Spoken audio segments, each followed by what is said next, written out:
लो फिर आ गए सब राजी खुशी दोस्तों। चलो शुरू करते हैं आज के एपिसोड के बारे में, जिसमें आप देखेंगे कि बिपिन जो अपने बड़े भाई श्रीधर की जान बचाने के लिए सत्यस्वामी और मौला के साथ फाइट क्रिएट करता है। बिना देरी किए शुरू करते हैं एपिसोड। अध्याय 311 बिपिन मंच में प्रवेश करता है। किलीन राजकुमार की हवेली के बाहर सजा स्थल पर और भी ज्यादा लोग इकट्ठा हो रहे थे। वे सजा मंच पर श्रीधर को घूर रहे थे, साथ ही उन दो लोगों को भी देख रहे थे जो सजा मंच के सामने खड़े थे। उन दोनों में से एक ने चोगा पहना था और दूसरे ने सोने का कवच। दोनों ही असाधारण वातावरण प्रदान करते थे और उनमें स्वर्गलोक की साधना थी। वे क्रमशः मंडल स्कूल के प्रमुख सत्वस्वामी और किलिन राजकुमार भवन के स्वामी रंगमौला थे। वे दोनों अजूर प्रांत के सबसे मजबूत किरदार थे। उनका एक साथ होना एक दुर्लभ दृश्य था, इसलिए स्वाभाविक रूप से बहुत से लोग इस वजह से उत्साहित होते। लेकिन अफसोस की बात है कि वे लोग उन दोनों की फुसफुसाहट नहीं सुन पाए। मुझे लगता है हमें सबसे पहले श्रीधर को जल्दी से मार देना चाहिए। अगर यह मामला ज्यादा लंबा खींचा तो इससे छिपी हुई परेशानियां और बढ़ेंगी। रंगमौला ने श्रीधर की तरफ देखा और उसकी आंखें चिंता से भरी थीं। भवन स्वामी, आप नहीं जानते कि बिपिन कितना राक्षसी है। इस बच्चे को हटाना ही होगा, वरना उसने जो हथकंडे अपनाए हैं उनसे वह 3 साल से भी कम समय में हम दोनों से आगे निकल जाएगा। उस समय सबसे बुरी स्थिति में हम ही होंगे, सत्वस्वामी ने समझाया। अगर कोई बुरी स्थिति भी आती है तो उसमें आप ही होंगे। बिपिन और आपके मंडल स्कूल में द्वेष है, लेकिन उसे मेरे किलीन राजकुमार के भवन से कोई द्वेष नहीं है। रंगमौला ने ठंडी सांस ली। हालांकि वह जिस व्यक्ति का सामना कर रहा था वह सत्वस्वामी था, फिर भी वह बहुत घमंडी था। आखिरकार ताकत को छोड़ भी दें तो हैसियत के लिहाज से वह एज्योर प्रांत का असली शासक था। हो महल के मालिक, ऐसे मत कहो। अगर ये पहले की बात है तो बिपिन और आपके किलीन राजकुमार के महल के बीच कोई मनमुटाव नहीं था, बल्कि कुछ दोस्ताना रिश्ते थे।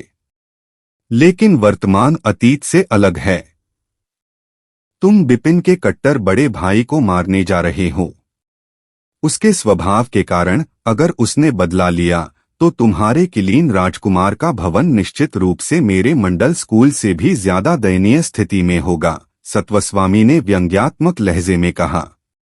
तुम कोई आश्चर्य नहीं कि तुमने मुझे श्रीधर से छुटकारा दिलाने के लिए जो कुछ भी कर सकते थे किया। इसका मतलब है कि तुम जानबूझकर मुझे अपने साथ नीचे खींच रहे थे। उस पल रंगमौला को थोड़ा गुस्सा आया। भवन स्वामी, ऐसा मत कहो। क्या मैं यह तुम्हारे लिए नहीं कर रहा हूं? श्रीधर क्यूई कबीले का मुखिया है और तुम रैन कबीले के सदस्य हो। क्या तुम्हें इस बात की चिंता नहीं है कि भविष्य में वह तुम्हारा पद हड़प लेगा? सत्वस्वामी मुस्कुराया और अपना बचाव किया।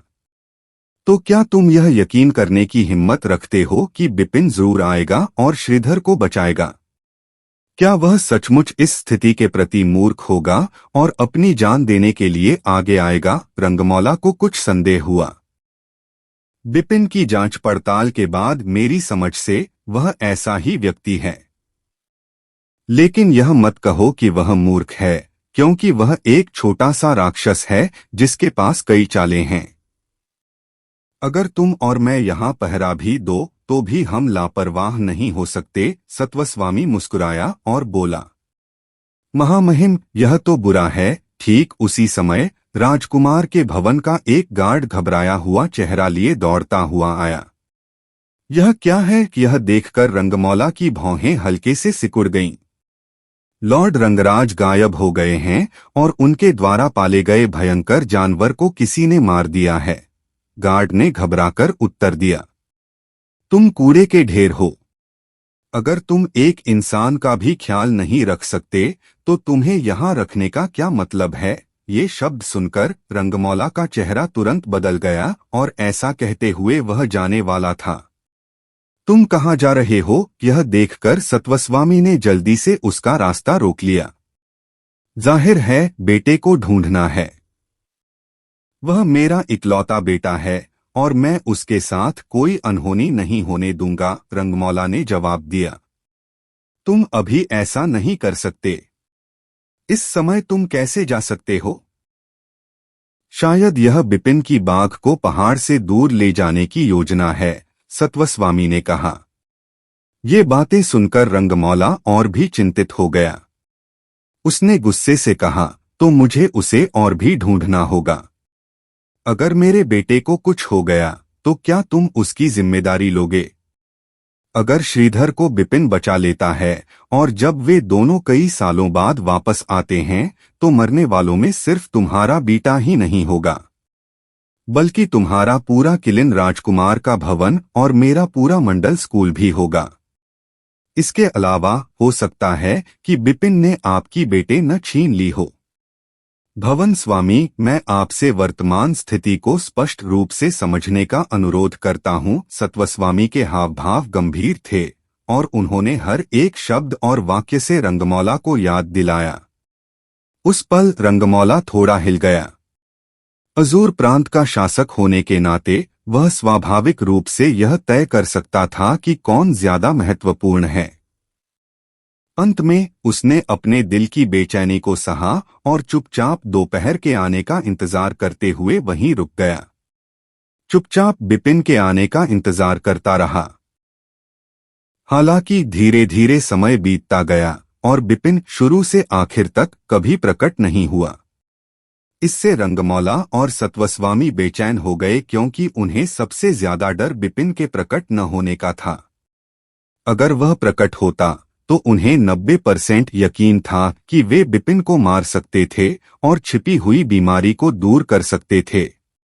लेकिन अगर बिपिन प्रकट नहीं हुआ तो इस दिन से वे हर दिन हर घंटे बेचैनी में रहेंगे, क्योंकि वे नहीं जानते कि किस दिन वह प्रतिभाशाली व्यक्ति जिसने आम दृश्य को तोड़ दिया, हत्या का भयावह देवता, अपने रास्ते पर वापस आ जाएगा और उन सभी को निर्दयी तरीकों से मार डालेगा, बिना कुछ पीछे छोड़े। दोपहर हो गई है। आखिरकार एक जोरदार चीख गूंजी और उसी पल सबके दिल धड़क उठे, क्योंकि श्रीधर की फांसी का समय आ गया था। स्वर्ग लोक के विशेषज्ञ की हत्या होने वाली थी। उस पल सत्वस्वामी और रंगमौला बेहद बेचैन थे, क्योंकि बिपिन प्रकट नहीं हुआ था। इसका मतलब था कि बिपिन ने श्रीधर को बचाने का प्रयास छोड़ दिया था और भविष्य में उनके दिन और रात चिंता में ही बीतेंगे। श्रीधर की बात करें तो उसने बस धीरे धीरे अपनी आंखें बंद कर लीं। उसने पहले ही नतीजे की पुष्टि कर दी थी। दरअसल यही वो नतीजा था जिसका उसे सबसे ज्यादा इंतजार था। कम से कम इससे किसी और पर कोई असर तो नहीं पड़ेगा। हालांकि जो भीड़ अंदरूनी मामलों से अनजान थी, उसकी भावनाएं जटिल थीं और वे विशाल गिलोटिन को घूर रहे थे। वे गिलोटिन के नीचे उतरने और श्रीधर के 2 टुकड़ों में कटने के दृश्य का इंतजार कर रहे थे।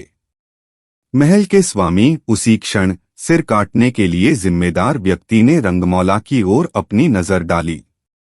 जहां तक रंगमौला का प्रश्न है, उसने पहले श्रीधर की ओर देखा, फिर उसने असहाय भाव से कहा, मार डालो। फुसफुसाहट, लेकिन रंगमौला के बोलते ही एक ठंडी रोशनी ऊपर से गुजरी। गति तेज थी और शक्ति प्रबल। वह सीधे गार्ड के सिर में जा लगी और फांसी देने वाले की मौके पर ही मौत हो गई। कौन? उस पल सब लोग चौंक गए। वे अपनी नजरें उस तरफ घुमाए बिना नहीं रह सके जहां से ठंडी रोशनी आ रही थी, और उसी पल उन्हें एक युवक की आकृति साफ दिखाई दी, जिसके पैर हवा में थे और वह खड़ा होकर तैर रहा था। वह युवक हूबहू बिपिन था। मौजूदा बिपिन हवा में लटका हुआ था। उसके शरीर पर नीला ड्रैगन स्कूल का लंबा लबादा हवा के साथ लहरा रहा था और उसके कंधे पर एक बड़ा सा बोरा भी था। चेहरे पर एक दुष्ट मुस्कान लिए वह भीड़ के ऊपर से गुजरा और बोला, सबको माफ करना, मैं बिपिन देर से आया हूं। बिपिन? यह वास्तव में बिपिन है। उसने यहां आने की हिम्मत कैसे की? वह हवा में कैसे चल पाता है? हे भगवान, क्या ऐसा हो सकता है कि बिपिन भी स्वर्ग लोक में प्रवेश कर गया हो? नहीं, यह सही नहीं है। उसकी आभा अभी भी स्पष्ट रूप से गहन लोक के तीसरे स्तर पर है और यह वैसी ही है जैसी गेराल्ट से युद्ध के समय थी। बिपिन के प्रकट होते ही सभी लोग आश्चर्य से चीख पड़े। चाहे उन्होंने बिपिन को पहचाना हो या नहीं, उस पल वे अचंभित रह गए और उनकी आंखों में अविश्वास भर गया। बिपिन, तुम में यहां आने की हिम्मत है? तुमने मेरे सामने आने की हिम्मत भी की। लेकिन दूसरों की तुलना में सत्वस्वामी बहुत खुश था और बिना कुछ और कहे वह उड़कर बिपिन के पीछे आ गया और उसके भागने का रास्ता रोक दिया। मेरे भाई श्रीधर को जाने दो और मैं आज के मामले को अस्थायी रूप से आगे नहीं बढ़ाऊंगा, बिपिन ने बिना जरा भी डरे शांति से कहा। बिपिन, तुम्हारे शब्द बहुत बड़े हैं। तुमने मुझसे ऐसे बात करने की क्या क्षमता है? रंगमौला ने अहंकार से बड़ी मुस्कान दी। बिपिन को देखकर उसका तनावग्रस्त मन आखिरकार हल्का हो गया। किसके साथ? उसके साथ। बिपिन बस ठंडी मुस्कान के साथ मुस्कुराया और अचानक अपने कंधे पर टंगा बोरा फेंक दिया। तभी सबके सामने एक लाश प्रकट हुई। वो आदमी बहुत मोटा था। वो बिल्कुल नंगा था और उसने एक भी कपड़ा नहीं पहना था। उसकी कमर पर एक बड़ा सा बोर्ड लगा था और वो बोर्ड उसकी कमर के नीचे के हिस्से को देखने में रुकावट बन रहा था। सबसे महत्वपूर्ण बात यह थी कि उस तख्ती पर ताजा लाल खून से 4 बड़े शब्द लिखे थे, मैं एक विकृत व्यक्ति हूं। फिर जब कोई उसके चेहरे को देखता तो उसे पता चलता कि वह रंगमौला का बेटा रंगराज था। अध्याय 312। आपने इसे मजबूर किया। वर्तमान रंगराज को बुरी तरह से प्रताड़ित किया गया था। उसके बाल बिल्कुल मुर्गी के घोंसले जैसे हो गए थे और उसे इतना पीटा गया था कि उसकी नाक नीली पड़ गई थी और चेहरा सूज गया था। बिपिन ने उसकी गर्दन पकड़कर उसे हवा में उठा रखा था और वह दर्द से छटपटा रहा था, फिर भी वह भागने में असमर्थ था। बीटा रंगराज को देखते ही सबसे ज्यादा बदला चेहरा कोई और नहीं बल्कि रंगमौला का था। उसने बिपिन की ओर इशारा करते हुए गुस्से से कहा, बिपिन, जल्दी से मेरे बेटे को जाने दो वरना मैं तुम्हारी लाश के 10,000 टुकड़े कर दूंगा। ओह, मैं पूछता हूँ भवन स्वामी, आप अभी किसे डरा रहे हैं? अगर मैं उसे नहीं जाने दूंगा तो आप मेरी लाश के 10,000 टुकड़े कर देंगे, लेकिन अगर मैं उसे जाने दूंगा तो क्या आप मेरी लाश को 5 घोड़ों से नहीं चीरेंगे? धिक्कार है। मैंने तुम्हें पहले कभी देखा भी नहीं, फिर भी तुमने यह बात फैला दी कि मैंने तुम्हारी हत्या करने की कोशिश की। तुमने मुझे मारने का आदेश दिया, मेरे रिश्तेदारों को भी नहीं जाने दिया। आखिरकार मैं अभी तुम्हारे सामने प्रकट हुआ और हे भगवान, तुम फिर भी ऐसी बकवास कर रहे हो। मैं तुमसे यही कहूंगा, बकवास कम करो और मेरे भाई श्रीधर को जाने दो वरना मैं तुम्हारे इस घटिया बेटे की जिंदा ही खाल उधेड़ दूंगा। बिपिन ने बोलते हुए अपनी कमर से एक खंजर निकाला। खंजर ठंडी चमक के साथ चमक रहा था और बेहद तेज था। बिपिन ने इसे रंगराज के शयनकक्ष से लिया था जब वह उसके पास से गुजरा था। लोगों को डराने के लिए यह चीज उस 100 रूपांतरणों वाले धनुष से भी ज्यादा उपयोगी थी जिसे बिपिन किसी भी क्षण निकाल सकता था। तुम्हारी हिम्मत, यह देखकर रंगमौला, जो रंगराज से बेहद प्यार करता था, का चेहरा तुरंत डर से बदल गया और उसने गुस्से से दहाड़ते हुए धमकी दी, हिम्मत नहीं है? जरा ध्यान से देखो, हिम्मत है या नहीं? लेकिन बिपिन ने बस ठंडी सांस ली और उसके बाद उसका हाथ अचानक नीचे गिर गया। उसके हाथ में खंजर सफेद रोशनी की एक पंक्ति में बदल गया और रंगराज के हाथ से गुजर गया। आह! तेजी से आगे बढ़ते हुए रंगराज ने अचानक एक करुण चीख मारी जो किसी भूत के रोने और भेड़िए के रोने जैसी थी, क्योंकि बिपिन ने उसकी 3 उंगलियां पहले ही काट दी थीं। इस पीड़ा के कारण उसका सिर पसीने से भर गया और उसके आंसू और नाक से बलगम भी बहने लगा, क्योंकि जो ऊपर खड़ा था उसने ऐसा दर्द पहले कभी महसूस नहीं किया था। बिपिन, मैं तुम्हें मार डालूंगा। इस दृश्य ने रंगमौला को हल्का फुल्का गुस्सा नहीं दिलाया। उसका बूढ़ा चेहरा गुस्से से बैंगनी हो गया और उसका चेहरा चाह रहा था कि वह बिपिन को जिंदा ही खा जाए। तुमने क्या कहा? मैं साफ साफ सुन नहीं पाया। बिपिन ने ठंडी मुस्कान दी और उसका ब्लेड फिर से कट गया। इस बार उसने रंगराज की बची हुई 2 उंगलियां काट दीं। आह! उसी क्षण रंगराज और भी जोर से चिल्लाया और सिसकते हुए उसने रंगमौला की ओर चिल्लाया, पिताजी, सीनियर क्यूई को जल्दी से रिहा कर दीजिए, वरना आपके बेटे मैं को उसके द्वारा यातना देकर मार दिया जाएगा। उसे रिहा करो। श्रीधर को रिहा करो। अपने प्यारे बेटे को ऐसी दयनीय और दर्दनाक स्थिति में देखकर रंगमौला का दिल और भी दुख गया और उसने जल्दी से रिहाई का आदेश दिया। नहीं, उसे रिहा नहीं किया जा सकता। जवाब में सत्वस्वामी जल्दी से चिल्लाया, मैं जो कह रहा हूं वही होगा। मैंने कहा था कि उसे रिहा करो। जल्दी से रिहा करो। रंगमौला भी गुस्से में था। उसके लिए उसके बेटे से ज्यादा जरूरी कुछ नहीं था। स्वाभाविक रूप से किलीन राजकुमार के भवन के पहरेदार रंगमौला के इरादों के विरुद्ध जाने की हिम्मत नहीं कर सकते थे। उन्होंने जल्दी से किलीन श्रीधर की रस्सियां खोलीं और उसे गिलोटिन के नीचे से घसीटकर नीचे ले गए। सजा सुनाने वाले मंच से दूर रहो, बिपिन गुस्से से चिल्लाया। रंगमौला, जो इस बात से बहुत डरा हुआ था कि उसके बेटे को नुकसान पहुंचाया जाएगा, ने देर न करने की हिम्मत की।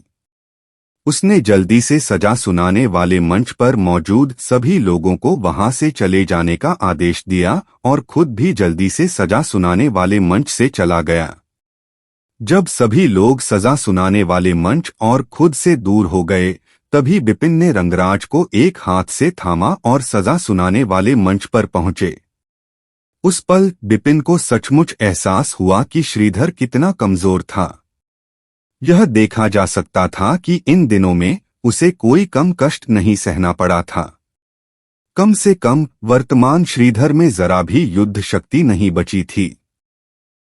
भाई, तुम्हारा छोटा भाई, मैं देर से आया हूं। बिपिन ने श्रीधर को सहारा दिया और उसके चेहरे पर अपराध बोध छा गया।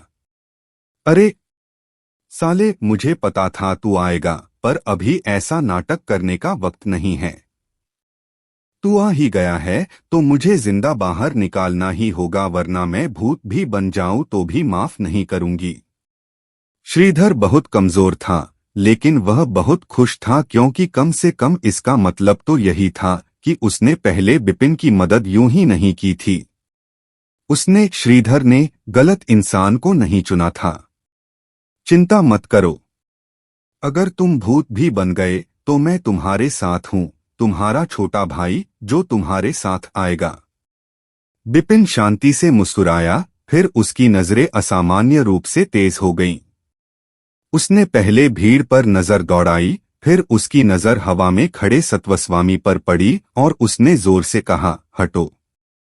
आज यहां से जिंदा जाने की सोचना भी मत। लेकिन सत्वस्वामी जरा भी नहीं हिला। उसने अपनी जगह पक्की कर ली और उसकी निगाहें हत्या के इरादे से भरी थीं। मैंने तुम्हें हिलने को कहा था। यह देखकर बिपिन को जरा भी दया नहीं आई। उसने अपना हाथ उठाया, रंगराज का हाथ पकड़ा, फिर पीछे की ओर मोड़ दिया।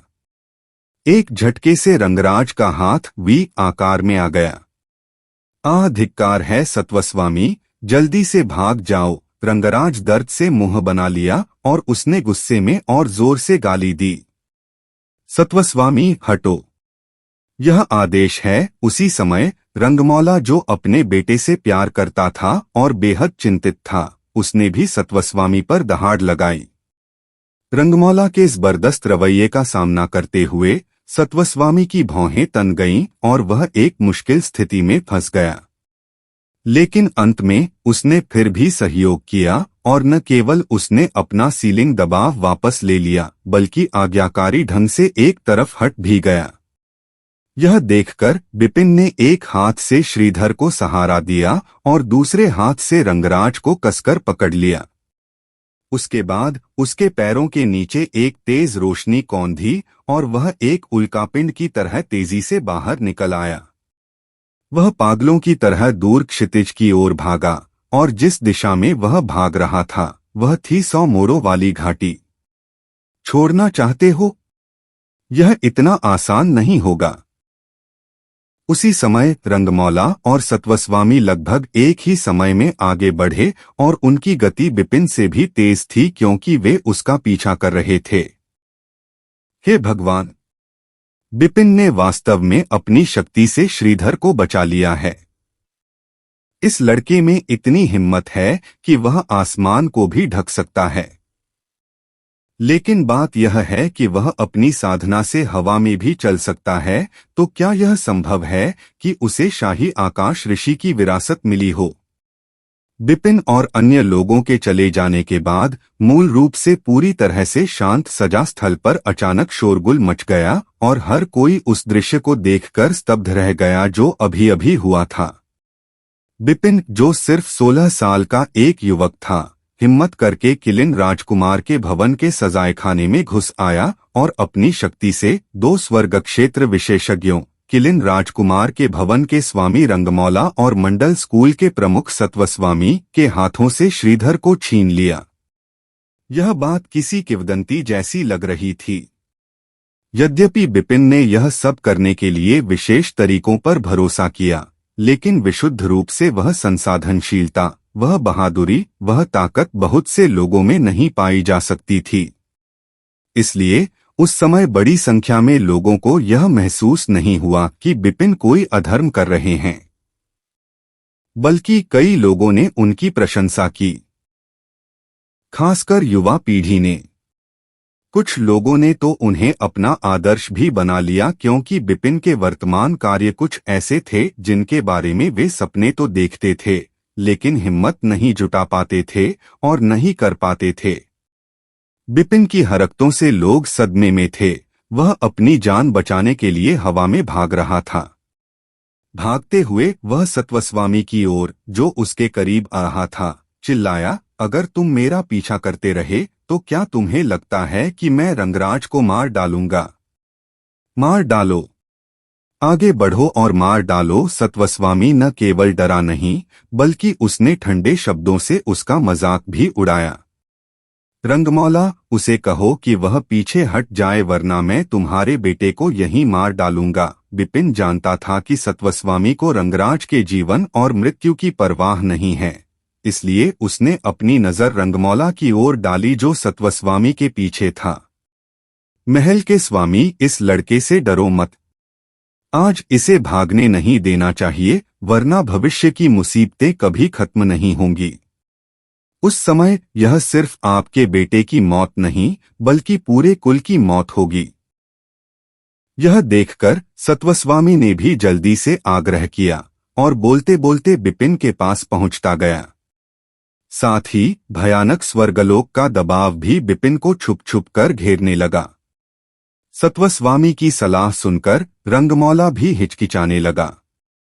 हालांकि उसका प्यारा बेटा उसके लिए बहुत महत्वपूर्ण था, लेकिन अगर वह अपने बेटे की तुलना पूरे किलिन राजकुमार के महल से करे तो यह फैसला लेना वास्तव में मुश्किल नहीं था। यह देखकर कि रंगमौला पहले ही हिल चुकी थी और सत्वस्वामी लगातार उसका पीछा कर रहा था, बिपिन की भौहें तन गईं और उसे एहसास हो गया कि स्थिति ठीक नहीं है। इसलिए उसका चेहरा भयावह हो गया और उसकी निगाहों में एक निश्चितता का भाव झलक उठा। उसने एक हाथ से रंगराज को पकड़ा और उसे ऊपर उठा लिया।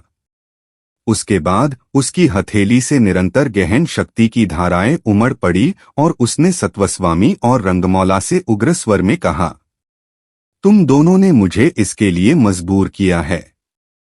आज बेहतर होगा कि तुम मुझे भागने न दो, वरना भविष्य में चाहे तुम आसमान के छोर या समंदर के कोने में छिप जाओ, मैं तुम दोनों को मार डालूंगा।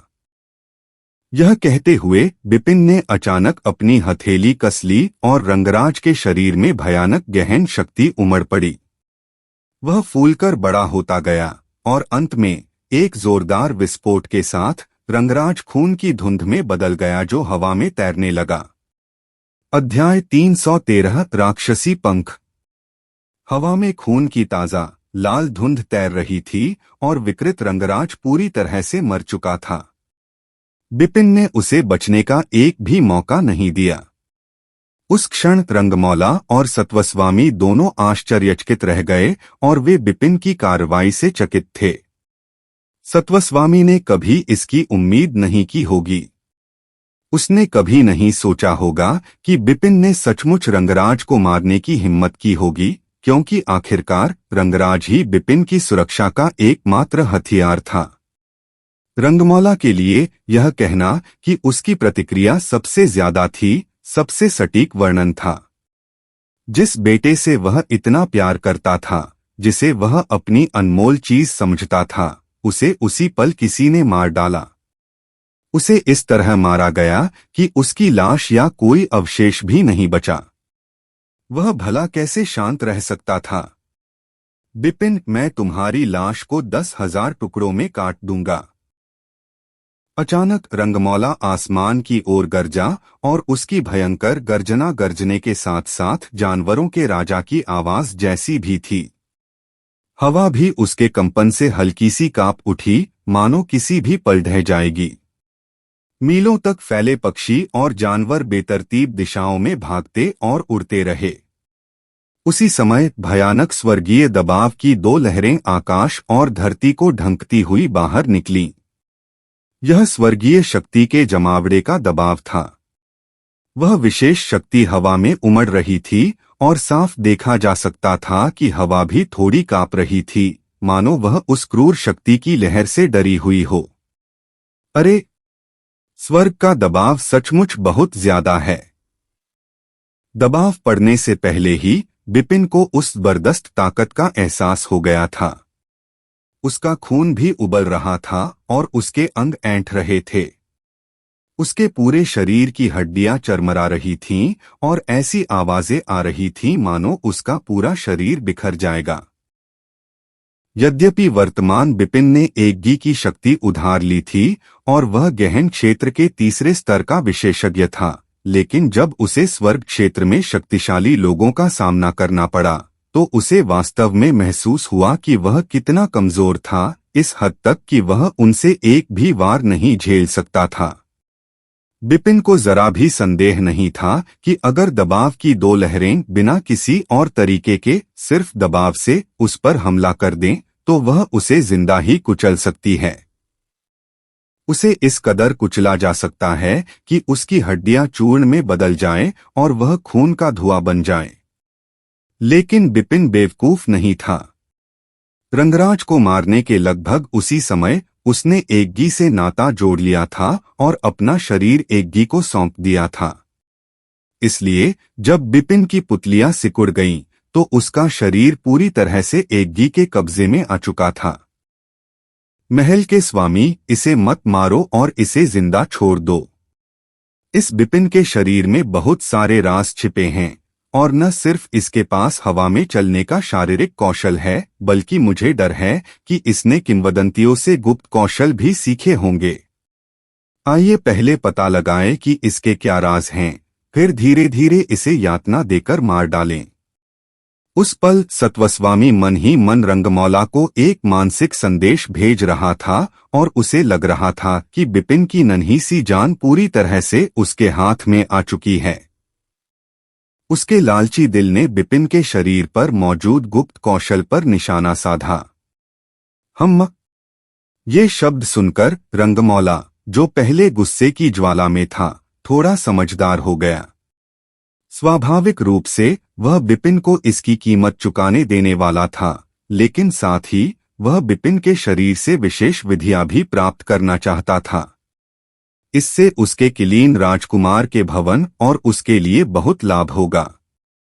वो लेकिन ठीक उसी समय बिपिन के शरीर से अचानक काले रंग की गैस निकली।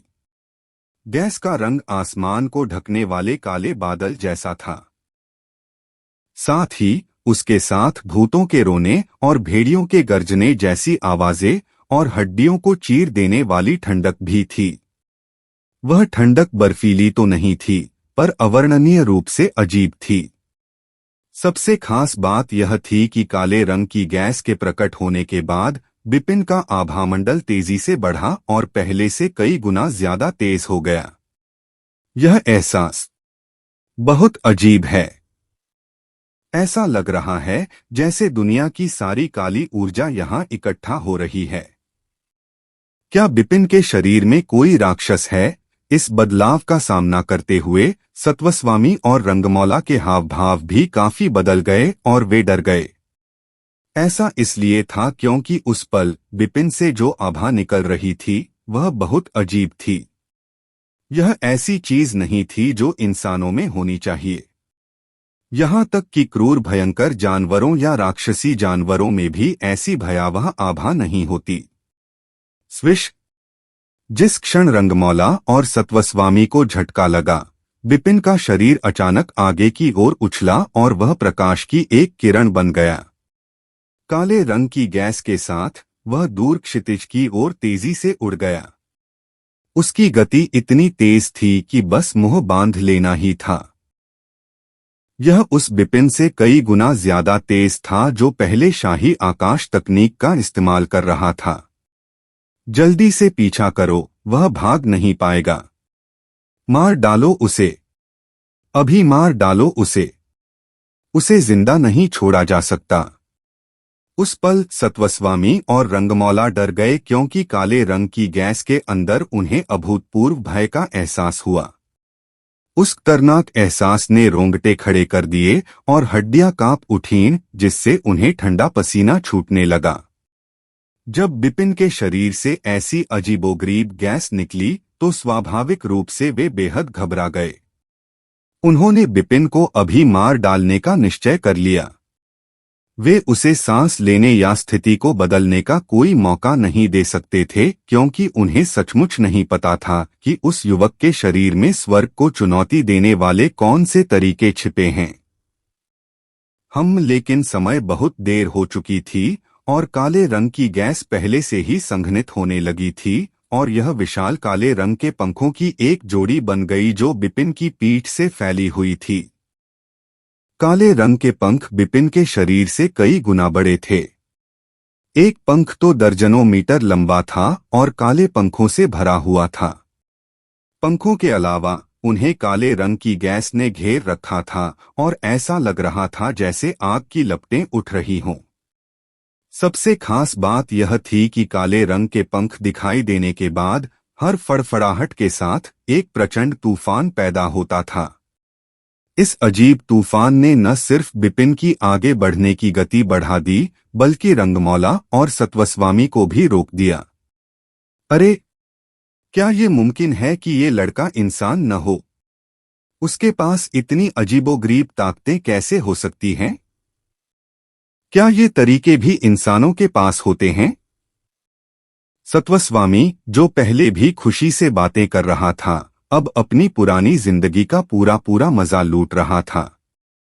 अब उसमें पहले वाली शांति नहीं रही और वह जरा भी संयम बरतने की हिम्मत नहीं कर पा रहा था, क्योंकि अगर वह था भी तो भी उसने अपने पास मौजूद सभी तरीके इस्तेमाल कर लिए थे, लेकिन बिपिन को पकड़ने के लिए उस पर अभी भी दबाव था।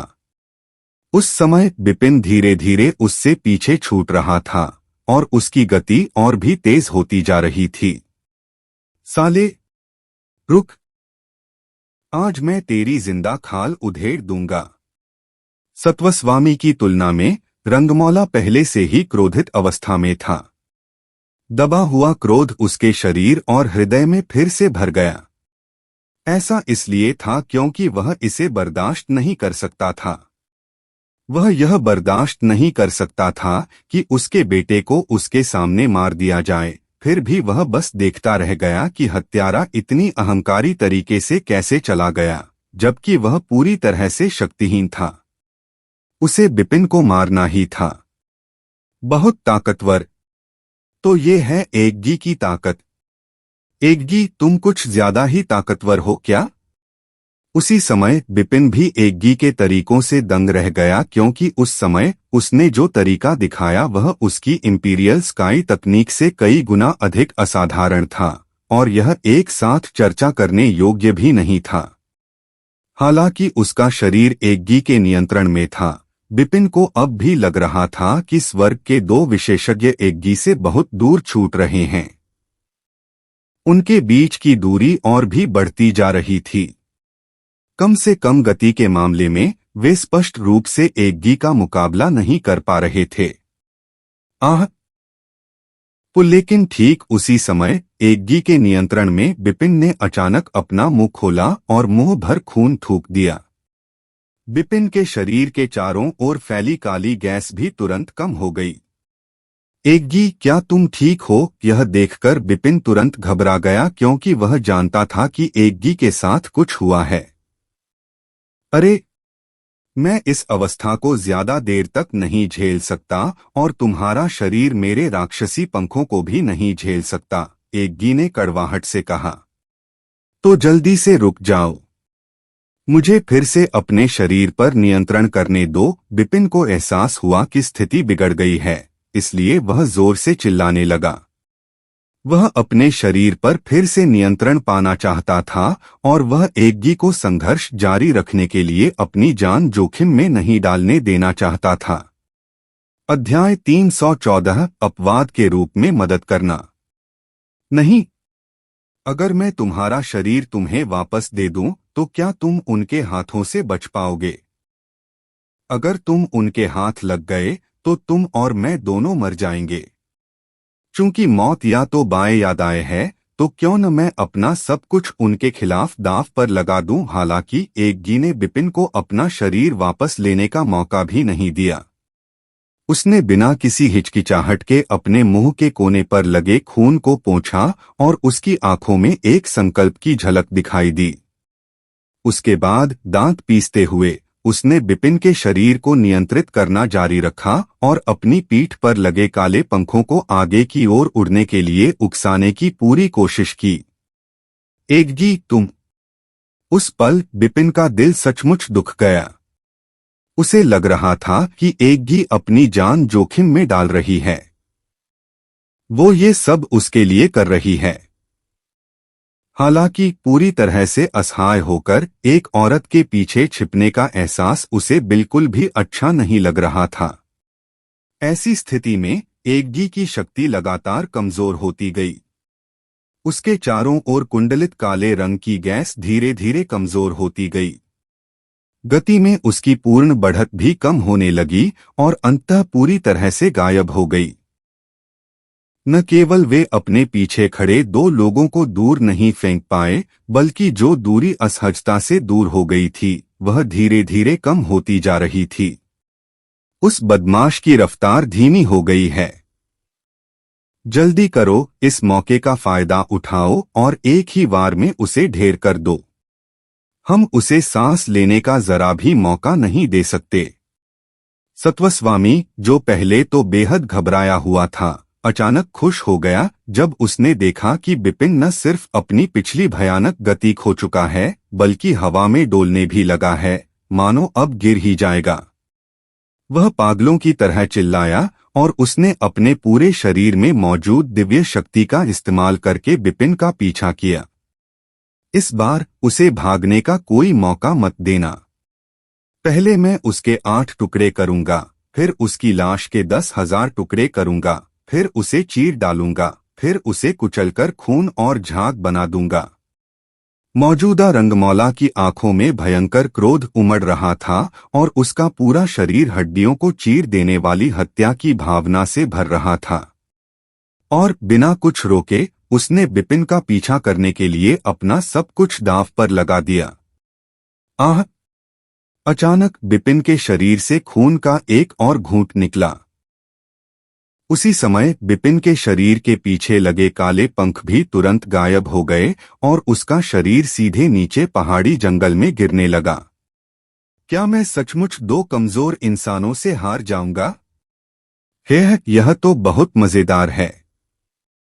उस समय बिपिन अभी भी अपने शरीर को नियंत्रित करने में असमर्थ था, लेकिन अपने कान के पास वह एक गी की आवाज सुन सकता था जिसमें अत्यधिक कड़वाहट और कमजोरी थी।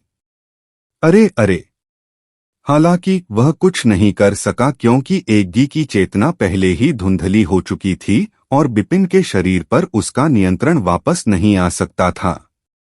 इसलिए बिपिन केवल महसूस कर सकता था, कुछ नहीं कर सकता था, जबकि वह और उसके कंधे पर श्रीधर तेजी से नीचे गिर रहे थे।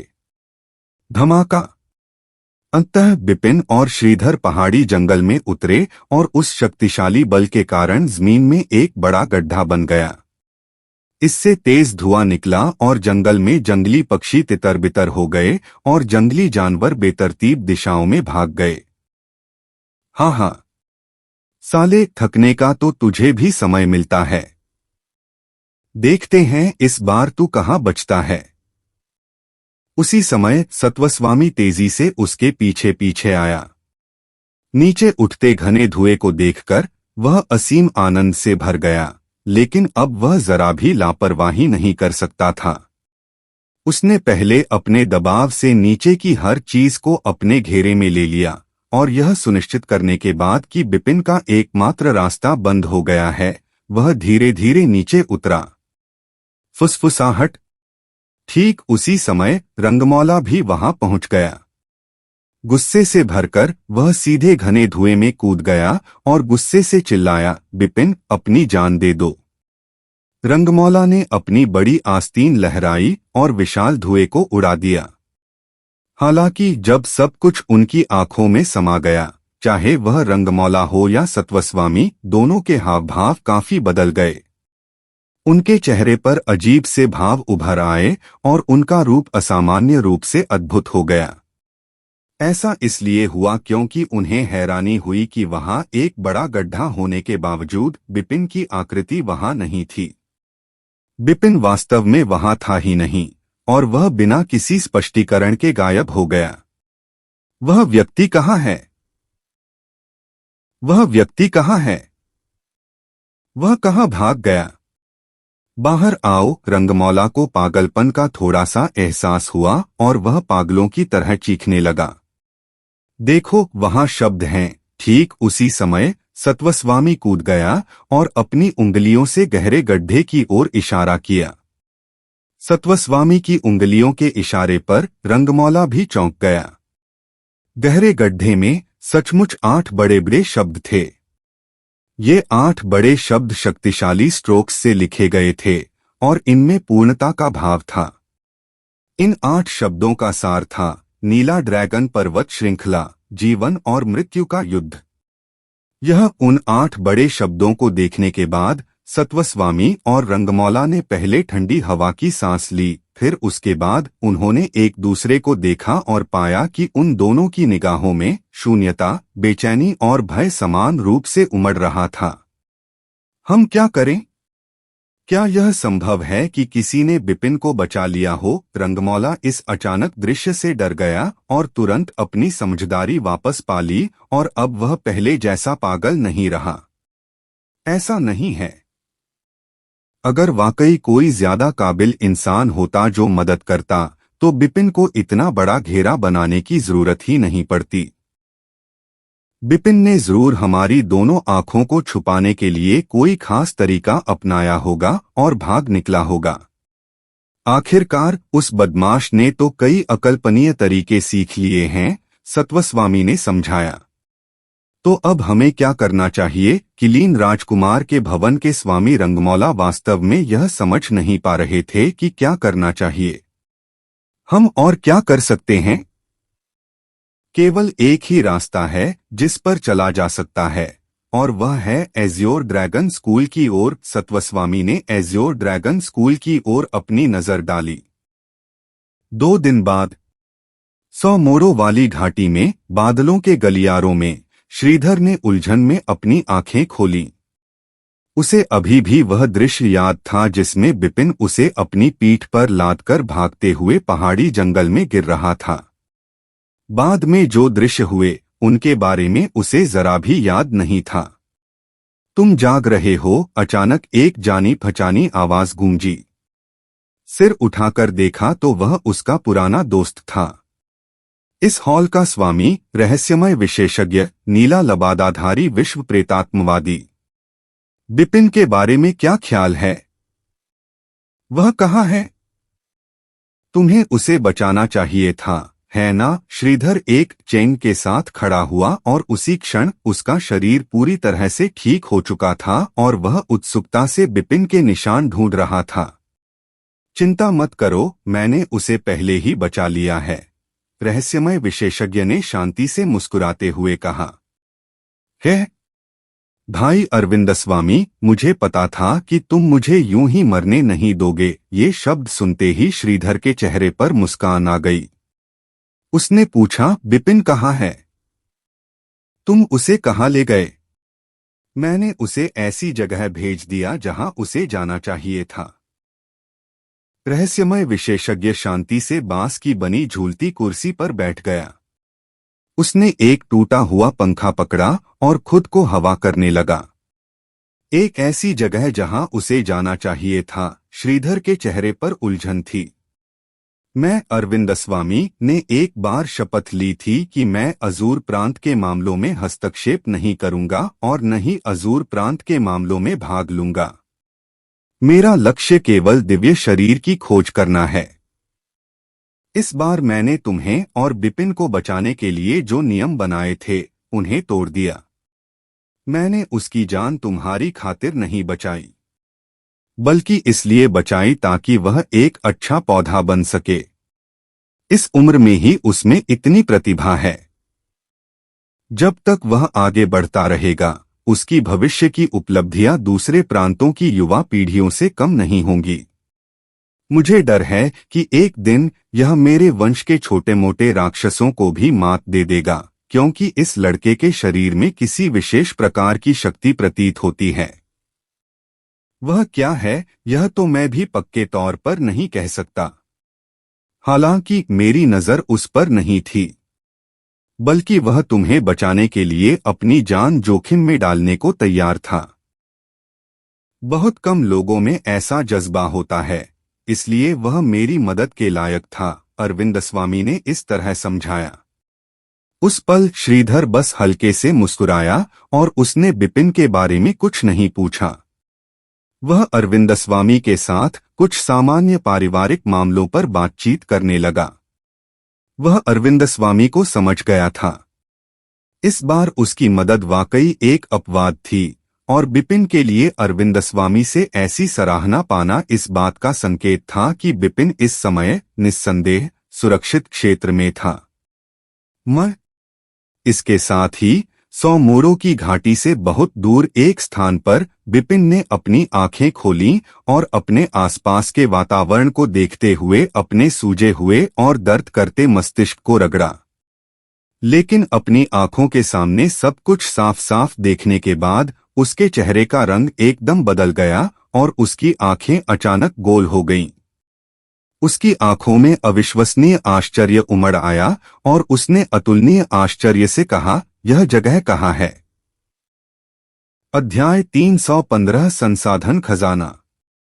उच्च गुणवत्ता वाली गहन दवा, मध्यम गुणवत्ता वाली गहन दवा, निम्न गुणवत्ता वाली गहन दवा।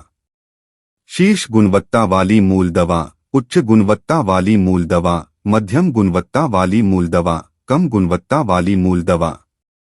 उच्च गुणवत्ता वाली आध्यात्मिक चिकित्सा, उच्च गुणवत्ता वाली आध्यात्मिक चिकित्सा, मध्यम गुणवत्ता वाली आध्यात्मिक चिकित्सा, निम्न गुणवत्ता वाली आध्यात्मिक चिकित्सा। उन साधना संसाधनों के अलावा सभी प्रकार के उपचार उपाय, पोषण देने वाले टॉनिक, विशेष कवच और विशेष सामग्रियों से निर्मित हथियार भी मौजूद थे। उसी समय बिपिन के आसपास उन खजानों को सुव्यवस्थित ढंग से व्यवस्थित किया गया और वर्तमान बिपिन अप्रत्याशित रूप से एक विशाल खजाने के भीतर था। यह कौन सी जगह है? यहाँ तो ढेर सारे संसाधन हैं। मैं अमीर हूँ। मैं सचमुच अमीर हूँ। बिपिन का मुंह सदमे से खुला का खुला रह गया क्योंकि वह सचमुच सोने के पहाड़ में गिर गया था। वाह बिपिन, तुम तो अमीर हो गए। कितनी सारी प्रोफाउंड दवाइयां हैं। ठीक उसी समय एकगी की आवाज भी बिपिन के दिमाग में गूंज उठी और उसकी आवाज की स्थिति को एक जिंदादिल अजगर और जिंदादिल बाघ कहा गया। न सिर्फ वह बिल्कुल भी घायल नहीं लग रही थी बल्कि पहले से भी ज्यादा स्वस्थ लग रही थी। एकगी, तुम जाग रही हो। तुम्हें कुछ नहीं हुआ। ये तो वाकई बहुत बढ़िया है। एकगी की आवाज सुनने के बाद बिपिन भी अतुलनीय रूप से खुश था क्योंकि उसकी यादों में एकगी ने उसे बचाने के लिए निषिद्ध तरीकों का इस्तेमाल किया था, लेकिन अंत में ताकत की कमी के कारण पहाड़ी जंगल में गिर गया। हाँ, मैं असल में ठीक हूं और मुझे कुछ नहीं हुआ। यह बहुत अजीब है। बिपिन, क्या तुमने ही मुझे बचाया था? इसी तरह एकगी का चेहरा भी उलझन से भरा था और उसकी चमकदार आंखें हैरानी से कुछ बार झपक रही थीं। मुझे नहीं पता असल में क्या हुआ था। उस समय के हालात के हिसाब से तो हमें तो अब तक मर ही जाना चाहिए था। अभी तक तुम्हें या मुझे कुछ क्यों नहीं हुआ? हम तो ऐसे खजाने के अंदर भी पहुंच गए। ठीक है, मेरा बड़ा भाई श्रीधर कहाँ गया? वह अब यहाँ क्यों नहीं है? बिपिन को पिछली घटना याद आने पर ही श्रीधर की याद आई। वह जल्दी से उठा और हर जगह ढूंढने लगा, लेकिन उसे श्रीधर का कोई निशान नहीं मिला। इससे बिपिन थोड़ा चिंतित हुआ। यह है उसी क्षण बिपिन को अचानक पता चला कि जहां वह पहले लेटा था वहां एक कागज की पर्ची पड़ी थी। उसने उसे उठाकर देखा तो उस पर बस कुछ ही पंक्तियां लिखी थीं। हालांकि इससे बिपिन का तनाव तुरंत कम हो गया। श्रीधर पहले से ही सुरक्षित है, इसलिए उसे अपने दिमाग में रखने की कोई जरूरत नहीं है। जहां तक इस जगह का सवाल है, यह तो बाहर जाने के बाद ही पता चलेगा। लेकिन मेरी सलाह है कि बाहर जाने से पहले यहाँ की हर चीज लूट लो, वरना पछताओगे। यह कागज की पर्ची किसने छोड़ी? बिपिन थोड़ा हैरान हुआ क्योंकि उसने पुष्टि की कि उसे किसी ने बचाया था। इसके बारे में सोचने की जरूरत नहीं है बिपिन। अगर मैं गलत नहीं हूं तो 100 बेंड्स घाटी का वह रहस्यमय विशेषज्ञ ही होगा जिसने तुम्हें बचाया है। श्रीधर को वह पहले ही ले जा चुका है और मुझे यकीन है कि वही तुम्हें यहां तक लाया है। एकगी ने शांति से विश्लेषण किया। क्या यह वही था? बिपिन के पास पुष्टि करने का कोई तरीका नहीं था, लेकिन कुछ विस्तृत सोच विचार के बाद जिन लोगों को वह जानता था उनमें उस व्यक्ति के अलावा वास्तव में कोई और नहीं था जो उसे बचा सकता था। जो भी हो, पहले यहां रखी चीजें हटाओ, वरना तुम उस व्यक्ति के परिश्रम को निराश कर दोगे, है ना?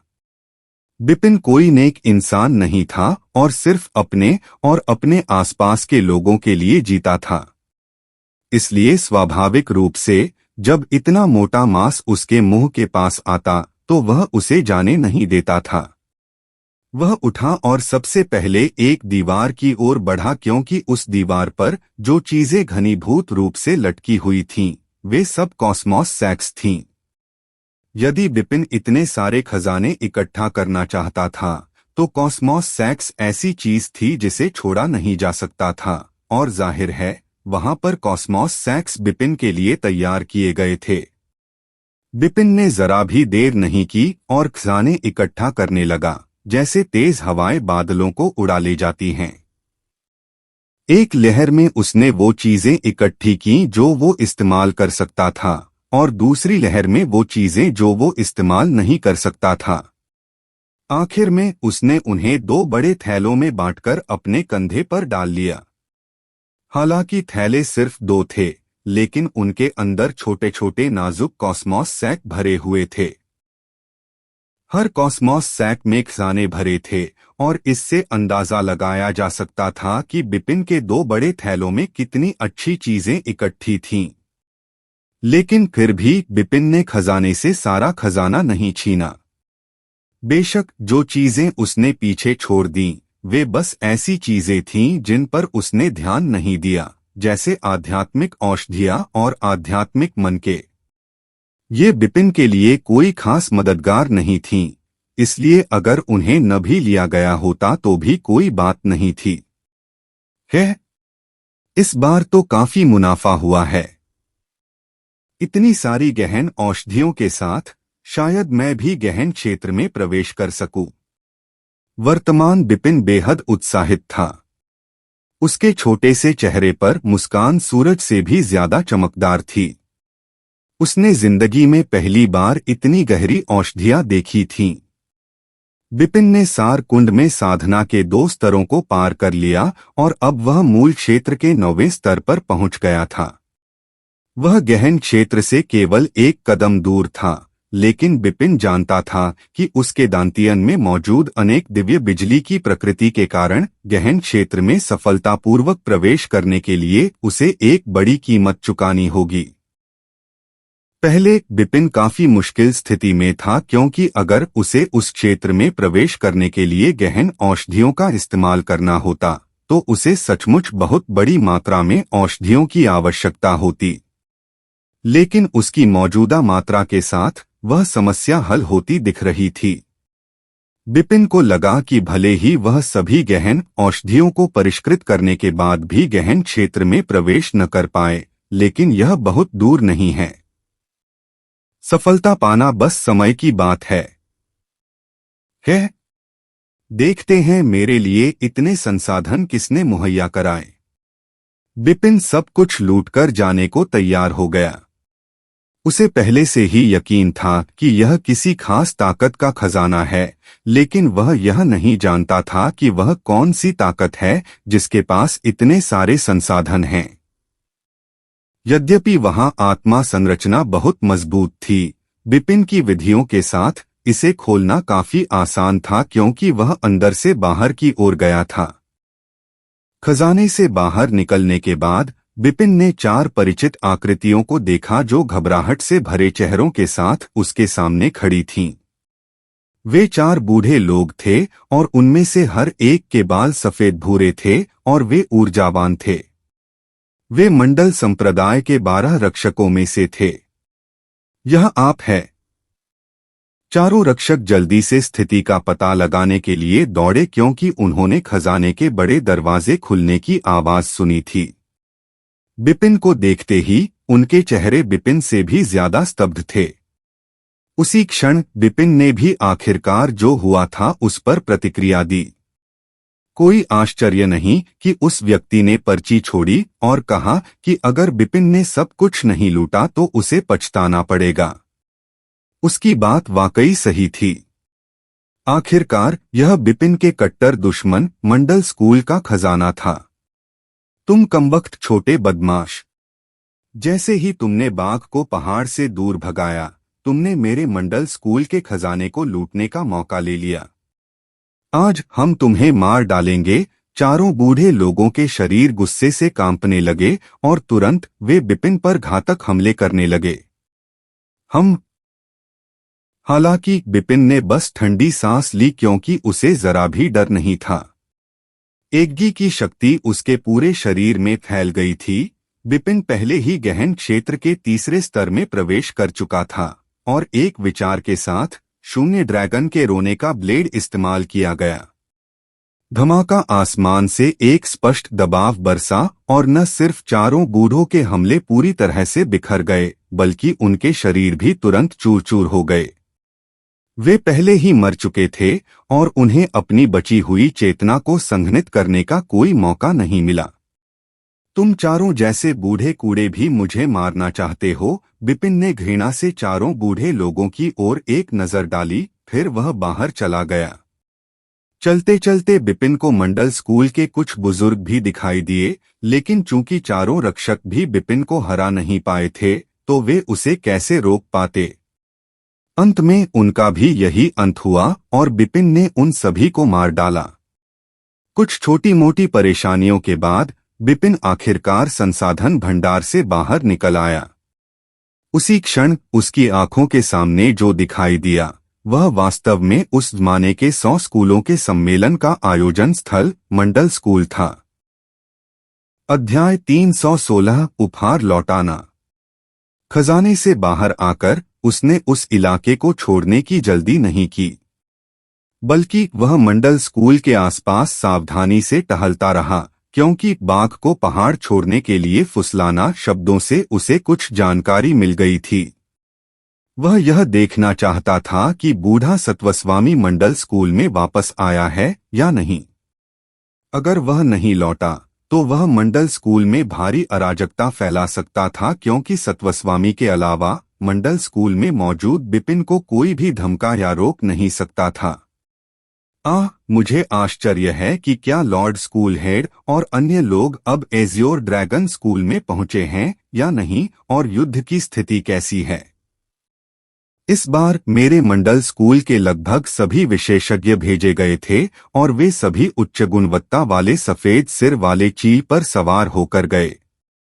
समय को देखते हुए उन्हें अब तक एज़्योर ड्रैगन स्कूल पहुंच जाना चाहिए था।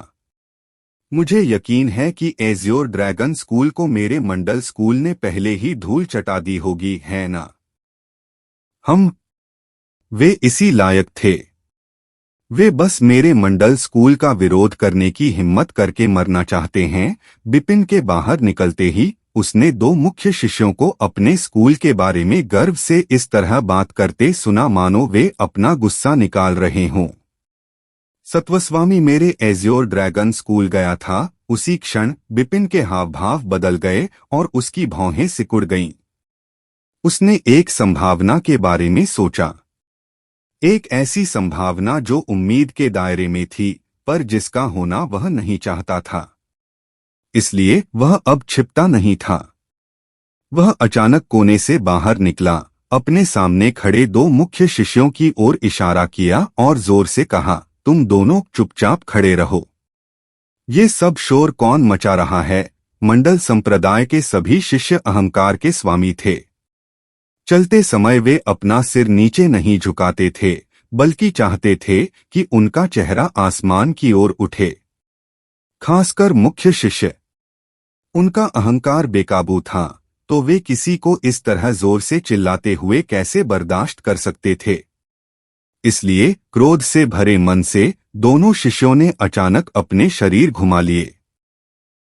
उनका भयंकर चेहरा सचमुच बच्चों के एक समूह को मौत के घाट उतार सकता था। लेकिन जब उनका सामना बिपिन से हुआ, जिसके चेहरे पर एक दुष्ट मुस्कान थी, तो वे तुरंत स्तब्ध रह गए। उनकी आंखें चौड़ी हो गईं और उनमें पहले जैसा खूनखराबा नहीं रहा। उसकी जगह कभी न खत्म होने वाला डर छा गया था और पीछे हटते हुए कांपते हुए उन्होंने बिपिन की ओर इशारा किया और कहा, तुम। वे इतने डर गए थे कि अब बोल नहीं पा रहे थे। वर्तमान किलीन राजकुमार के भवन ने बिपिन को पकड़ने के लिए मंडल स्कूल के साथ गठबंधन कर लिया था, इसलिए उसके चित्र पहले से ही पूरे मंडल स्कूल में लगा दिए गए थे। इस प्रकार चाहे किसी ने बिपिन को पहले देखा हो या नहीं, हर कोई बिपिन का रूप जानता था। बिपिन ने पहले जो भी काम किए थे, उसके अलावा उसने अजूर प्रांत की युवा पीढ़ी के दिलों पर एक भयानक साया छोड़ दिया था। यह कैसे संभव था कि वे डरे नहीं? वे लगभग भीग गए थे। यह देखकर कि वे दोनों जोर से चिल्लाने वाले हैं, बिपिन जल्दी से आगे बढ़ा और पलक झपकते ही उन दोनों के सामने पहुंच गया। उसने अपने हाथ से दोनों के मुंह ढक दिए और शैतानी मुस्कान के साथ बोला, हाँ, मैं बिपिन हूं। लेकिन मैं तुम दोनों से एक सवाल पूछना चाहता हूं। तुमने अभी कहा था कि सत्वस्वामी कहा गया। अजूर प्रांत का नंबर 1 स्कूल होने के नाते, चाहे वह संख्या के लिहाज से हो या बुजुर्गों या शिष्यों की ताकत के लिहाज से, मंडल स्कूल दूसरे स्कूलों से तुलनीय नहीं था। इतने सारे स्कूलों में मंडल स्कूल ही सच्चा अधिपति था। अगर दूसरे स्कूल मिलकर भी काम करें तो भी वे मंडल स्कूल की स्थिति को हिला नहीं पाएंगे। वे इतने शक्तिशाली थे।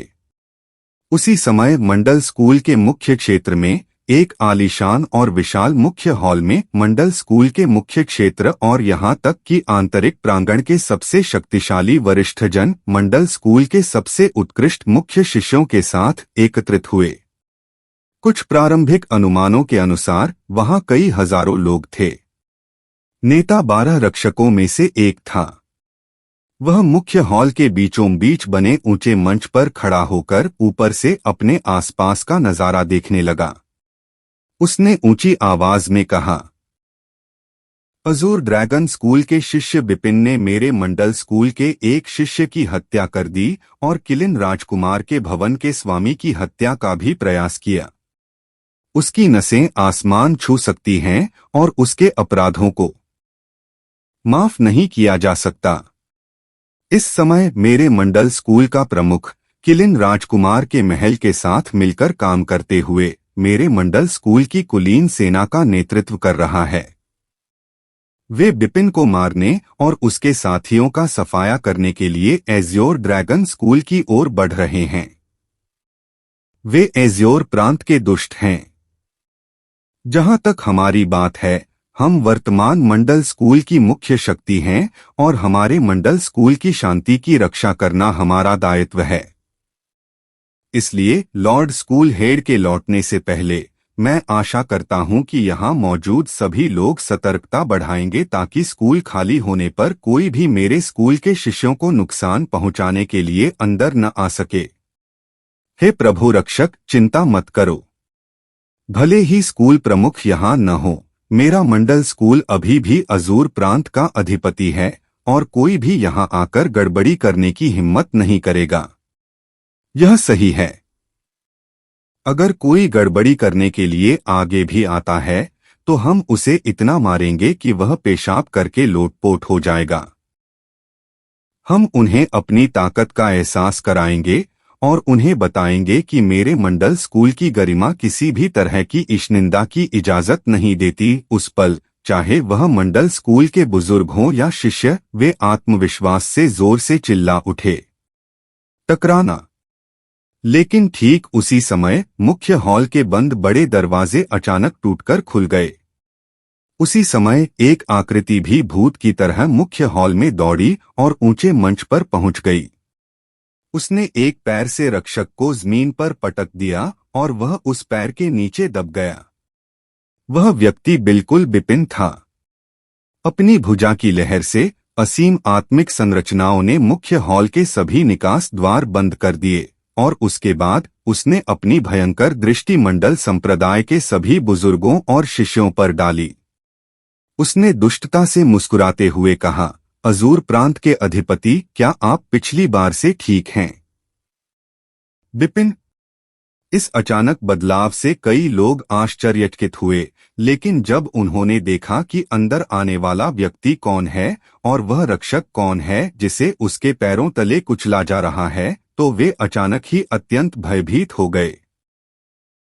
हर कोई भय से स्तब्ध रह गया और उनका पिछला आत्मविश्वास, उनका पिछला अहंकार उसी क्षण गायब हो गया। दौड़ना। आखिरकार किसी ने जोर से चिल्लाकर कहा और मंडल स्कूल के मौजूदा कुलीन वर्ग धनुष की आवाज से डरे हुए पक्षियों की तरह दौड़ पड़े। वे पागलों की तरह मुख्य हॉल के निकास द्वार की ओर भागने लगे। लेकिन यह बेकार था। बिपिन ने पहले ही निकास द्वार बंद कर दिए थे। बिपिन ने जो आत्मा संरचना बनाई थी वह तांबे और लोहे की एक अभेद्य दीवार थी और उस जगह का हर एक व्यक्ति उसमें बंद था। बिपिन, तुम क्या करने की योजना बना रहे हो? उस क्षण रक्षक, जो बिपिन के पैर के नीचे आ रहा था, अत्यधिक भयभीत हो गया और जोर से चिल्लाया। हालांकि उस जगह के लोग मंडल स्कूल के सबसे ताकतवर लोग नहीं थे, फिर भी वे मंडल स्कूल की भविष्य की आशा थे। खासकर मुख्य शिष्य। वे मंडल स्कूल की सुरक्षा के महत्वपूर्ण लक्ष्य थे, क्योंकि भविष्य में स्कूल की शक्ति में बहुत वृद्धि होगी या नहीं, यह उन पर निर्भर करता था। उस समय वे सभी लोग उस जगह पर फंसे हुए थे, तो उस रक्षक को चिंता क्यों न हो। आखिरकार बिपिन और मंडल स्कूल उस समय पानी और आग की तरह थे और उनका आपस में कोई मेल नहीं था। बेवकूफ भी सोच सकते थे कि बिपिन उस जगह पर आकर क्या करने वाला था। मैं क्या करने की योजना बना रहा हूँ, रक्षक के सवालों का सामना करते हुए बिपिन पहले तो हल्के से मुस्कुराया, फिर अचानक उसने नीचे पैर रखा और रक्षक का सिर चकनाचूर कर दिया। ताजा खून की धार ऊंचे मंच पर फैल गई। इसके बाद बिपिन ने अपना सिर उठाया और उसने मुख्य हॉल में घनी भीड़ में खड़े लोगों की ओर हत्या के इरादे से अपनी निगाहें घुमाईं और ठंडे स्वर में कहा, सत्वस्वामी इस समय मंडल स्कूल की सेना का नेतृत्व कर रहे हैं ताकि मेरे एज्योर ड्रैगन स्कूल की 1000 साल पुरानी नींव को नष्ट कर सकें। हालांकि इस समय में मैं बस उन्हें एक उपहार लौटाना चाहता हूं। अध्याय 317 व्यापक नरसंहार। Boom boom boom. Azure dragon पर्वत श्रृंखला, एज्योर ड्रैगन स्कूल के भीतर युद्ध की लपटें कभी नहीं बुझतीं और हर जगह धमाके गूंजते रहते थे। 100 मील की परिधि में पक्षी और जानवर दोनों ही भयभीत थे। एज्योर ड्रैगन पर्वत श्रृंखला के बाहर आसमान तक उठता घना धुआं भी साफ दिखाई दे रहा था और पैरों तले जमीन का हल्का कंपन भी महसूस हो रहा था, मानो भूकंप आ गया हो। उस स्थिति ने एज्योर ड्रैगन स्कूल के आसपास की शक्तियों और नागरिकों को झकझोर कर रख दिया। चाहे वे साधक हों या आम लोग, जब वे दूर धुएं से घिरी प्राचीन पर्वत श्रृंखला को देखते तो आहें भरते रहते। 1000 साल से बना हुआ स्कूल इस तरह बर्बाद हो रहा है। लगता है आगे चलकर मेरे बच्चों और नाती पोतों को पढ़ाई के लिए दूसरे स्कूलों पर निर्भर रहना पड़ेगा। यह ऐसा मामला है जिसमें कोई मदद नहीं की जा सकती। एज्योर ड्रैगन स्कूल को मंडल स्कूल को नाराज करने के लिए किसने कहा? उन्हें अपने अपराधों की सजा जरूर भुगतनी होगी, इसलिए हम बस यही उम्मीद कर सकते हैं कि इस लड़ाई की आग हम मासूम लोगों पर भी न पड़े। उस पल लोगों के चेहरों पर अलग अलग भाव उभर आए। किसी को दया आ रही थी, किसी को अफसोस हो रहा था, किसी को चिंता हो रही थी कि इस लड़ाई का असर उन पर भी पड़ेगा। लेकिन एक बात तो माननी ही पड़ेगी कि भविष्य में एज्योर ड्रैगन पर्वत श्रृंखला में एज्योर ड्रैगन स्कूल नहीं रहेगा। अगर उस जमीन के टुकड़े पर रहने वाले युवा मार्शल आर्ट करना चाहते थे तो उन्हें दूसरे स्कूलों तक पहुंचने के लिए लंबा रास्ता तय करना पड़ता था। उनके लिए यह सचमुच एक बहुत बड़ा नुकसान था। उसी समय नीला ड्रैगन स्कूल के भीतर मंडल स्कूल और किलिन राजकुमार के भवन के लोग अपनी इच्छानुसार नीला ड्रैगन स्कूल की हर चीज को नष्ट कर रहे थे, क्योंकि नीला ड्रैगन स्कूल के लगभग सभी लोग चले गए थे। जो बचे थे वे केवल बेईमानी करने वाले लोग थे, इसलिए नीला ड्रैगन स्कूल एक खाली शहर जैसा था। जिंदगी और मौत की लड़ाई का कोई इरादा कहाँ था? वह तो बस उनके साथ खेल रहा था और उन्हें धोखा दिया गया था। इसलिए चाहे वो मंडल स्कूल के लोग हों या किलिन राजकुमार के महल के लोग, वे बेहद गुस्से में थे। उनके दिलों में जो गुस्सा था उसे सिर्फ विनाशकारी विनाश ही निकाल सकता था। खासकर रंगमौला, जिसका बेटा बिपिन के हाथों मारा गया था। मानो वह गुस्से में आ गया हो और स्वर्ग लोक की ताकत से उसने एज्योर ड्रैगन स्कूल के मुख्य क्षेत्र में जाकर खुद ही अराजकता फैला दी। उसके हमलों के बाद भव्य संरचनाएं अब पहले जैसी नहीं रहीं, लेकिन वह अभी भी तबाही मचा रहा था। हमें धोखा दिया गया। उस बदतमीज बिपिन ने हमें धोखा दिया। शुरू में तो उसने हमसे जान की बाजी लगाकर लड़ने की कभी योजना नहीं बनाई थी, फिर भी हमने उस पर यकीन कर लिया है। सत्वस्वामी हवा में खड़ा उन लोगों को देख रहा था जो अपनी पूरी ताकत झोंक रहे थे। हालांकि उसके मुंह के कोनों पर एक कड़वी मुस्कान थी और उसका चेहरा असामान्य रूप से उदास था। वह इतना उदास इसलिए नहीं था कि उसके साथ छल हुआ था, बल्कि इसलिए था क्योंकि आज मुसीबत की एक बड़ी जड़ दफन हो गई थी, एक छिपी हुई बीमारी जिसका इलाज नामुमकिन था। इसीलिए वह इतना उदास था। वह जानता था कि बिपिन अभी भी वापस आने वाला है, लेकिन जब बिपिन उसके सामने फिर से प्रकट होगा तो मरने वाला निश्चित रूप से वह खुद होगा। आह! अचानक सत्वस्वामी पागलों की तरह चीखा। कानों को चीर देने वाली इस आवाज ने हवा को इतना हिला दिया कि वह कांप उठी और मंडल स्कूल के शिष्यों और किलिन राजकुमार की हवेली के पहरेदारों को भी इसे सहन करना मुश्किल हो गया। वे अपने कान ढकने के अलावा कुछ नहीं कर सके और दर्द से जमीन पर लौटने लगे। काफी देर बाद ही उसने चीखना बंद किया। हालांकि वर्तमान में वह रंगमौला जैसा था। उसका चेहरा गुस्से से भर गया था, फिर उसका पूरा व्यक्तित्व एक तीर की तरह हो गया जो धनुष से निकलकर नीला ड्रैगन स्कूल में चला गया और अपनी बेचैन भावनाओं को शांत करने के लिए नीला ड्रैगन स्कूल में सब कुछ बेरोकटोक नष्ट करने लगा। उसी समय मंडल स्कूल के मुख्य हॉल में लाशें पहाड़ बनकर खड़ी हो गईं और खून नदियों में बह रहा था। बिपिन अभी भी ऊंचे मंच के ऊपर बैठा था। उसके वस्त्र पर खून की एक बूंद भी नहीं लगी थी और रक्षक के शरीर के ऊपर बैठते हुए वह नीचे की हर चीज को देखकर मुस्कुरा रहा था। बिपिन ने खुद कई हजारों लोगों को मार डाला। कुछ बूढ़े थे, कुछ अधेड़ और कुछ बिपिन की ही पीढ़ी के थे। उन सभी में मार्शल आर्ट की अद्भुत प्रतिभा थी और वे ऐसे कुलीन लोग थे जिनमें बहुत प्रबल क्षमता थी। लेकिन वर्तमान में वे सभी बिपिन के हाथों मारे गए, लेकिन उनकी मृत्यु के कारण बिपिन का चेहरा थोड़ा सा भी नहीं बदला। यह पद का मामला था। इसका नैतिकता से कोई लेना देना नहीं था, बस द्वेष था। युद्ध के मैदान में दुश्मन के प्रति दया दिखाने वाला सैनिक अच्छा सैनिक नहीं होता। बिपिन कोई सैनिक नहीं था, लेकिन इस जगह यह उसका युद्ध क्षेत्र था। मंडल स्कूल के लोग बिपिन के दुश्मन थे, इसलिए बिपिन अपने दुश्मनों पर जरा भी दया नहीं करता था। उन्हें मारकर वह जरा भी आत्मग्लानि नहीं करता था, क्योंकि बिपिन के दिल में उसके दुश्मन मरने के लायक थे। अचानक बिपिन के एक विचार से बड़ी मात्रा में आत्मा निर्माण शक्ति उसके शरीर से बाहर निकलने लगी। बिपिन के आदेश के बाद और भी बड़ी संख्या में अजीबोगरीब प्रतीक संघनित हो गए। विशेष पैटर्न के साथ वे लाशों के सागर में विचरण करने लगे। यह एक विशाल आत्मा संरचना थी।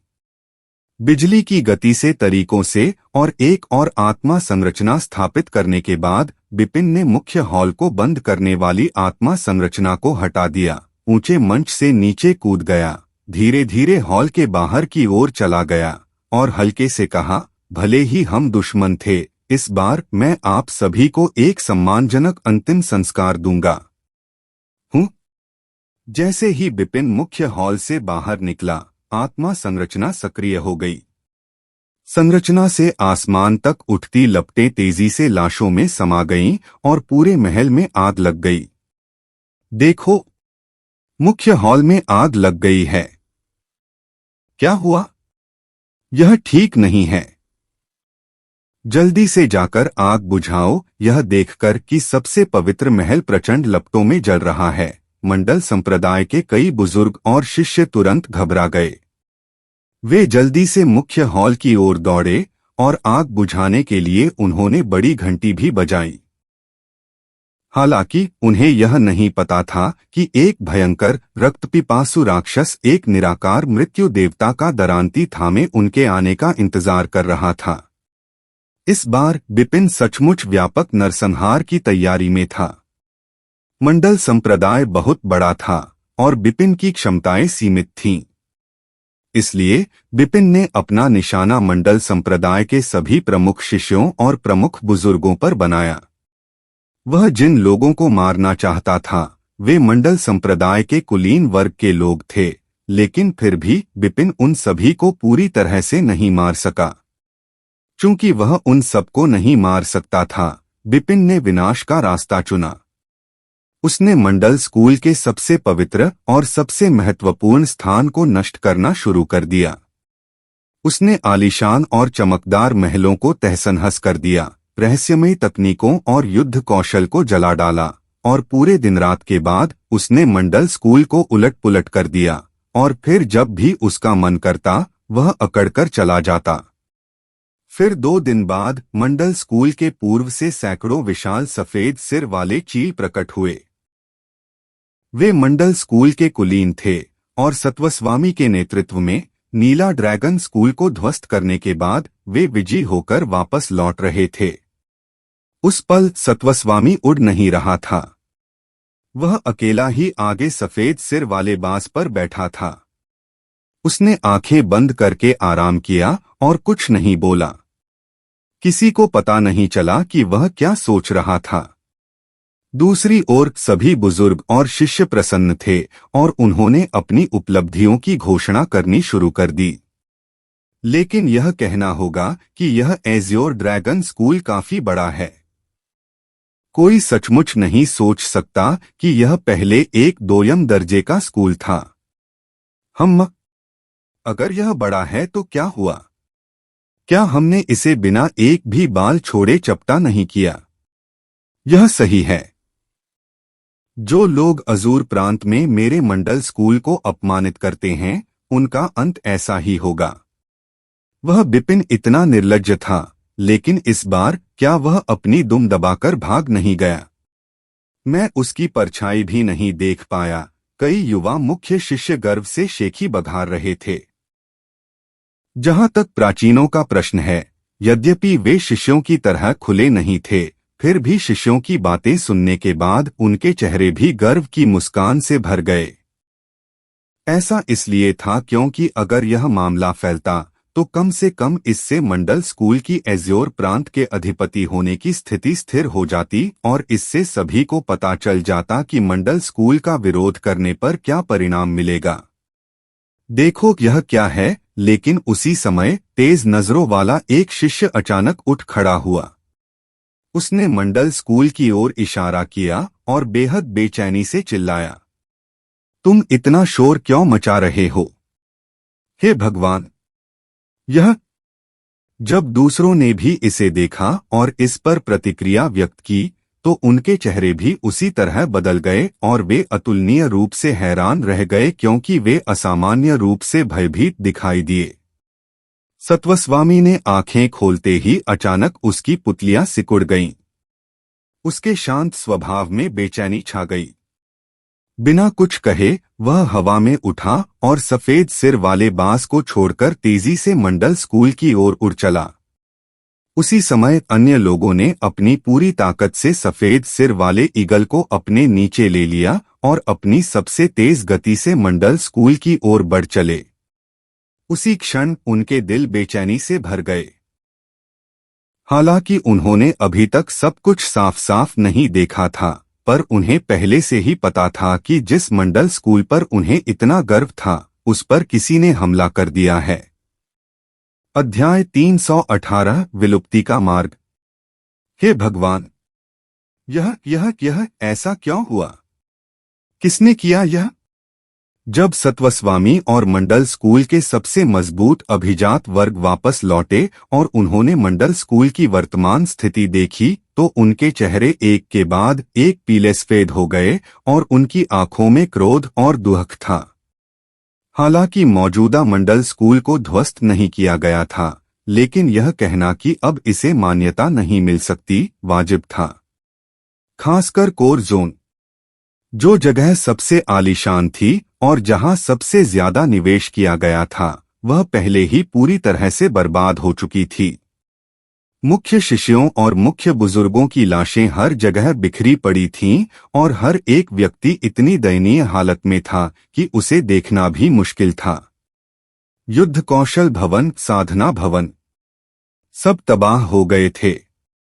सभी युद्ध कौशल जलकर राख हो गए थे और साधना संसाधन नष्ट हो गए थे। हालांकि आंतरिक प्रांगण के शिष्यों और प्राचीनों में बहुत कम लोग मारे गए या घायल हुए, फिर भी वे कम भयभीत नहीं थे। कई लोग मंडल स्कूल से भाग गए थे और उन्हें इस बात का गहरा डर था कि कहीं वे स्कूल में घसीटे न जाएं। जो बचे थे उन्हें प्राचीनों के मार्गदर्शन में तत्काल बचाया और चंगा किया जा रहा था। जल्दी करो, जाओ बचाव करो, जाओ बचाव करो। काफी देर तक असमंजस में रहने के बाद सत्वस्वामी धीरे धीरे होश में आया और जोर से चिल्लाया। और उसके बाद सफेद सिर वाले ईगल्स के शीर्ष पर बैठे अभिजात वर्ग के लोग तेजी से नीचे उतरे और उन लोगों की मदद करना शुरू कर दिया जो अभी तक नहीं मरे थे। हालांकि जब वह दूसरों को बचाव का आदेश दे रहा था, तभी सत्वस्वामी धीरे धीरे आसमान से उतरा। वह एक खंडहर नुमा जमीन के ऊपर से गुजरा। उसने एक शब्द भी नहीं कहा और चुपचाप डूब गया। लॉर्ड स्कूल हेड, ये ठीक नहीं है। मेरे स्कूल के आधे से ज्यादा कुलीन शिष्य और बुजुर्ग मर चुके हैं और यहाँ तक कि संसाधन कोष भी पूरी तरह लूट लिया गया है और कुछ भी नहीं बचा है। कई रक्षक घबराए हुए चेहरों के साथ दौड़े और वे भी शांत नहीं रह सके, क्योंकि इस बार मंडल स्कूल का नुकसान वाकई बहुत ज्यादा था। कई वर्षों से विकसित किए गए उत्कृष्ट शिष्यों और बुजुर्गों का लगभग पूरी तरह से वध कर दिया गया। यहाँ तक कि कई वर्षों से जमा किया गया संसाधन कोष भी पूरी तरह से लूट लिया गया और उत्कृष्ट गुणवत्ता वाले युद्ध कौशल भी नष्ट हो गए। मंडल स्कूल, जो कि अजूर प्रांत का भव्य और नंबर 1 स्कूल है, किसी ने उस हालत में पहुंचा दिया। आज के नुकसान को छोड़ दें, जिससे उनकी जीवन शक्ति को भारी नुकसान पहुंचा है, तो अगर यह बात फैलती तो मंडल स्कूल अजूर प्रांत में उपहास का पात्र बन जाता। कौन था वो? ये किसका काम था? मुझे इसकी खाल उधेड़नी होगी और इसकी नसें निकालनी होंगी। सत्वस्वामी अचानक गुस्से से चीखा। उसकी आवाज 100 मील दूर तक फैल गई और हर कोई उसके गुस्से को महसूस कर सकता था। Lord school head, Lord school head, मुझे पता है ये किसने किया। मुझे पता है ये किसने किया। अचानक कई कोर शिष्य चेहरे पर घबराहट लिए दौड़े। वे एक व्यक्ति को सहारा भी दे रहे थे। वह कोर जोन का एक जाना माना एल्डर था, लेकिन इस समय उस बुजुर्ग के पूरे शरीर पर गहरी चोटें थीं, साधना नहीं हो पा रही थी और वह जीवन मरण के कगार पर था। फिर भी वह अभी भी होश में था। बड़े बाजवा, यह वास्तव में किसने किया था? उस क्षण सत्वस्वामी को बोलने देने से पहले कई रक्षक और अधिक प्रतीक्षा नहीं कर सके और पास जाकर बारीकी से पूछने लगे। यह बिपिन सेन था। एल्डर बाजवा ने बेहद कमजोर स्वर में बिपिन का नाम लिया।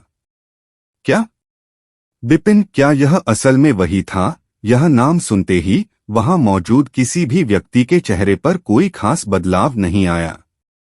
इसके बाद एक और रक्षक ने जल्दी से फिर पूछा, बिपिन के अलावा और कौन था? क्या वह श्रीधर था? क्या श्रीधर भी वहां था? नहीं, वहां कोई और नहीं था, सिर्फ बिपिन था। तुम सब भागो। वो तो शैतान है, सबसे डरावना इंसान जो मैंने आज तक देखा है। वह फिर भी लौटेगा और उस समय कोई भी भाग नहीं पाएगा। ये शब्द कहने के बाद एल्डर बाजवा का सिर एक तरफ झुक गया और उनका शरीर जमीन पर गिर पड़ा। पूरी तरह से उनकी सांसें थम गईं और वे पहले ही मर चुके थे। तताता उसी क्षण घटनास्थल पर मौजूद सभी लोग कई कदम पीछे हट गए और इतने सदमे में थे कि अब वे स्थिर होकर खड़े नहीं रह सकते थे। 2 रक्षकों के पैर ढीले पड़ गए और वे एक झटके के साथ जमीन पर निढाल होकर बैठ गए। उनके चेहरों पर भय के अवर्णनीय रंग उभर आए और वे भयभीत हो गए। कुछ देर बाद ही वे लोग इस चौंकाने वाली खबर से उबर पाए। सबकी नजरें मंडल स्कूल के प्रमुख सत्वस्वामी की ओर गईं। उनके दिलों की रीढ़ है, एक बड़े दुश्मन को हटाए बिना भविष्य में अनंत मुसीबतें आएंगी। मैं सत्वस्वामी ने एक बहुत बड़ी गलती की है और वह यह कि मुझे बिपिन को नाराज नहीं करना चाहिए था। मेरा मंडल स्कूल नष्ट हो गया है, मेरे हाथों नष्ट हो गया है। मैं सत्वस्वामी समाप्त हो गया हूं। मैंने स्वयं इस जीवन के भविष्य को कब्र में भेज दिया है। हालांकि ठीक उसी समय सत्वस्वामी का चेहरा राख जैसा हो गया और उसने खुद से एक कड़वी मुस्कान के साथ कहा और वह धीरे धीरे मंडल स्कूल के बाहर की ओर चलने लगा। स्कूल प्रमुख, आप क्या कर रहे हैं? यह देखकर सब डर गए क्योंकि उन्हें पता चल रहा था कि सत्वस्वामी की मानसिक स्थिति थोड़ी अस्थिर थी। लेकिन वह तो मंडल स्कूल का मुखिया था। उनकी रीढ़, अगर इस समय उसे कुछ हो जाए तो और कौन स्थिति संभाल सकता था? उन्हें क्या करना चाहिए? उनकी इस बिगड़ी हुई हालत को कौन ठीक करेगा? लेकिन सत्वस्वामी को अपने पीछे बढ़ते बुजुर्गों और शिष्यों की जरा भी परवाह नहीं थी। वह बस पश्चिम की ओर चलता रहा। मंडल स्कूल से बाहर निकलने के बाद ही उसने अचानक अपने कदम रोके और अपने पीछे चल रहे लोगों से बात की। सब लोग चले जाओ। मंडल स्कूल से अपना रिश्ता तोड़ दो वरना वह फिर वापस आ जाएगा। उस समय उसे कोई नहीं रोक पाएगा। कोई भी जिंदा वापस नहीं लौट पाएगा। मंडल स्कूल भी पूरी तरह से खत्म हो जाएगा और तुम्हारा परिवार भी इससे प्रभावित होगा। ये शब्द कहने के बाद सत्वस्वामी उछल पड़ा, आकाश में ऊपर उठा और पश्चिमी क्षितिज की ओर उड़ गया। मंडल संप्रदाय के रक्षक, पुरखे और शिष्य चाहे कितना भी चिल्लाए, उसने अपनी गर्दन तक नहीं घुमाई। आज का मामला बहुत तेजी से पूरे अजूर प्रांत में फैल गया और प्रांत की सबसे चौंकाने वाली खबर बन गई। मंडल स्कूल नष्ट हो गया। एक युवक द्वारा नष्ट। वह युवक वही था जिसने गेराल्ट की हत्या की और 100 स्कूल सभा में सबसे शक्तिशाली स्कूल प्रमुख होने का खिताब हासिल किया। वह वही व्यक्ति भी था जिसने श्रीधर को किलिन राजकुमार के भवन के सजास्थल से अकेले बचाया था। बिपिन। अपनी शक्ति के बल पर बिपिन ने अजूर प्रांत के सर्वोच्च विद्यालय को नष्ट कर दिया, अनगिनत कुलीन शिष्यों और बुजुर्गों को मार डाला और सैकड़ों वर्षों की नींव हिला दी। उस समय मंडल विद्यालय के प्रमुख सत्वस्वामी के बारे में भी कोई खबर नहीं थी। अजूर प्रांत का नंबर 1 स्कूल तुरंत ही बिना नेता वाले ड्रैगन के समूह जैसा हो गया और पूरी तरह से अराजकता में डूब गया। कई शिष्य और बुजुर्ग मंडल स्कूल छोड़कर दूसरे स्कूलों पर निर्भर होने लगे। उन्होंने बाहरी लोगों से यह भी कहा कि ये स्कूल प्रमुख सत्वस्वामी द्वारा उनके जाने से पहले छोड़े गए निर्देश हैं। अगर उन्होंने मंडल स्कूल से अपना रिश्ता नहीं तोड़ा तो देर सवेर उन्हें स्कूल के विनाश का सामना करना पड़ेगा। यह मामला बेहद चौंकाने वाला था। हालांकि दूसरे स्कूलों के लिए यह निस्संदेह एक अच्छी बात थी। अधिपतिस्तर के स्कूल की नींव ढह गई और स्वर्ग लोक के स्कूल प्रमुख ने अपना स्कूल छोड़ दिया और भाग गए। इसने अन्य प्रथम श्रेणी के स्कूलों को एक दुर्लभ अवसर प्रदान किया। हालांकि कुछ लोग मंडल स्कूल में ही रहना चाहते थे, फिर भी वहां से जाने वाले लोगों की संख्या काफी थी और चूंकि उनके साधना संसाधन नष्ट हो चुके थे, इसलिए मंडल स्कूल के लिए पूर्वी पहाड़ों से फिर से उठ खड़ा होना बिल्कुल असंभव था। अजूर प्रांत के कई स्कूलों के लिए इसका मतलब था कि वे एक नए युग का स्वागत कर रहे थे। एक ऐसा युग जब नंबर 1 स्कूल होने के पद के लिए संघर्ष करना था। लेकिन कोई भी यह नहीं भूलेगा कि इस युग का निर्माण करने वाला व्यक्ति बिपिन नामक एक युवक था और जिस व्यक्ति ने मंडल स्कूल को नष्ट किया था वह भी बिपिन नामक एक युवक था। केवल इसलिए कि इसने बिपिन नामक युवक को नाराज कर दिया, मंडल स्कूल, जो कि कई 100 वर्षों से स्थापित अजूर प्रांत का नंबर 1 स्कूल था, अत्यंत तीव्र गति से विलुप्त होने के रास्ते पर चला गया। अध्याय 319 शांत हृदय से साधना करना। तथाकथित दुनिया के मामलों के लिए अगर कुछ लोग खुश हैं तो कुछ लोग दुखी भी हैं। बिपिन द्वारा मंडल स्कूल को नष्ट करने की खबर से अन्य सभी स्कूलों में अतुलनीय खुशी फैल गई, लेकिन एज्योर प्रांत के वास्तविक अधिपति के रूप में किलिन राजकुमार का भवन, जिसने बिपिन को भी नाराज किया था, अभूतपूर्व आतंक में डूब गया। महल के स्वामी, हमें क्या करना चाहिए? सत्वस्वामी पहले ही भाग चुका है, और हमारी तरफ देखो। किलीन राजकुमार के भवन के सबसे चौड़े हॉल में रंगमौला शीर्ष स्थान पर बैठे थे और राजकुमार के भवन में प्रसिद्धि और ताकत रखने वाले सभी विशेषज्ञ वहां मौजूद थे। हालांकि अब उन लोगों में ऊपर होने का अहंकार नहीं रहा। हर एक के चेहरे पर डर साफ दिखाई दे रहा था और वे बेहद बेचैन थे। वे सभी मंडल स्कूल के मामले से भयभीत थे। वे बिपिन की हरकतों से भयभीत थे। उन्हें गहरा डर था कि मंडल स्कूल के बाद उनके किलिन राजकुमार का भवन अगला होगा और वे भी कत्लेआम की अगली लहर में शामिल हो जाएंगे। डरने की क्या बात है? मत भूलो, हम किलिन राजकुमार का भवन हैं और हमारे पीछे जियांग राजवंश है। बिपिन में चाहे कितनी भी हिम्मत क्यों न हो, वह मेरे किलिन राजकुमार के भवन के खिलाफ कुछ भी करने की हिम्मत नहीं करेगा, जब तक कि वह 9 प्रांतों वाले महाद्वीप में बने रहना न चाहे। रंगमौला अचानक उठ खड़ा हुआ और उसकी शक्तिशाली हथेली अचानक नीचे गिर गई। उसने गुस्से से दहाड़ते हुए अपने शरीर के नीचे रखी कुर्सी को चकनाचूर कर दिया, जिससे पूरा हॉल कांप उठा। यह कहना तो अभी बाकी था कि उसकी दहाड़ सुनकर हॉल में मौजूद सभी लोग शांत हो गए और उनके घबराए हुए चेहरे भी थोड़े शांत हो गए।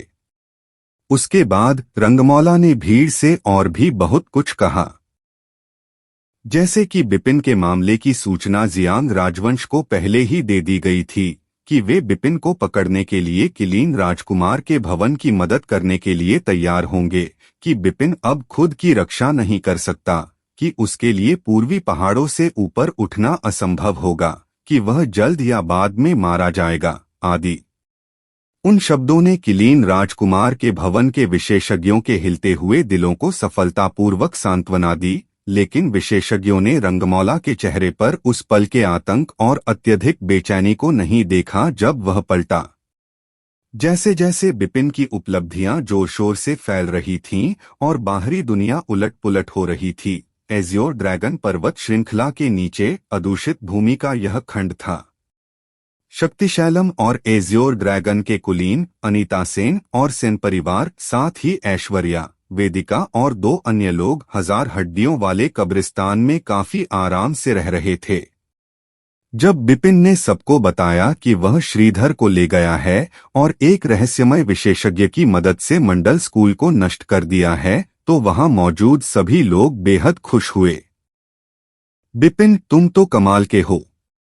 तुम वाकई बहुत सारे खजाने वापस लाए हो, लेकिन ये चीजें बहुत कीमती हैं और अगर मैं इन्हें ले लूं तो मुझे बहुत बुरा लगेगा। शक्तिशैलम ने अपनी आंखों के सामने दुर्लभ खजानों को देखा और उत्साह से उसके चेहरे पर मुस्कान आ गई। उसकी पुरानी झुर्रियां आपस में मिल गईं और वह बिल्कुल मांस से भरे उबले हुए बन जैसा लग रहा था। ऐसा इसलिए था क्योंकि उसके सामने ढेर सारी अच्छी चीजें रखी हुई थीं। भारी मात्रा में मूल औषधियां, विशेष हथियार और सुरक्षात्मक उपकरण भी। ये सब मंडल स्कूल के संसाधन कोष से लिए गए थे और अब उसने ये सब शक्तिशैलम को मुफ्त में दे दिए।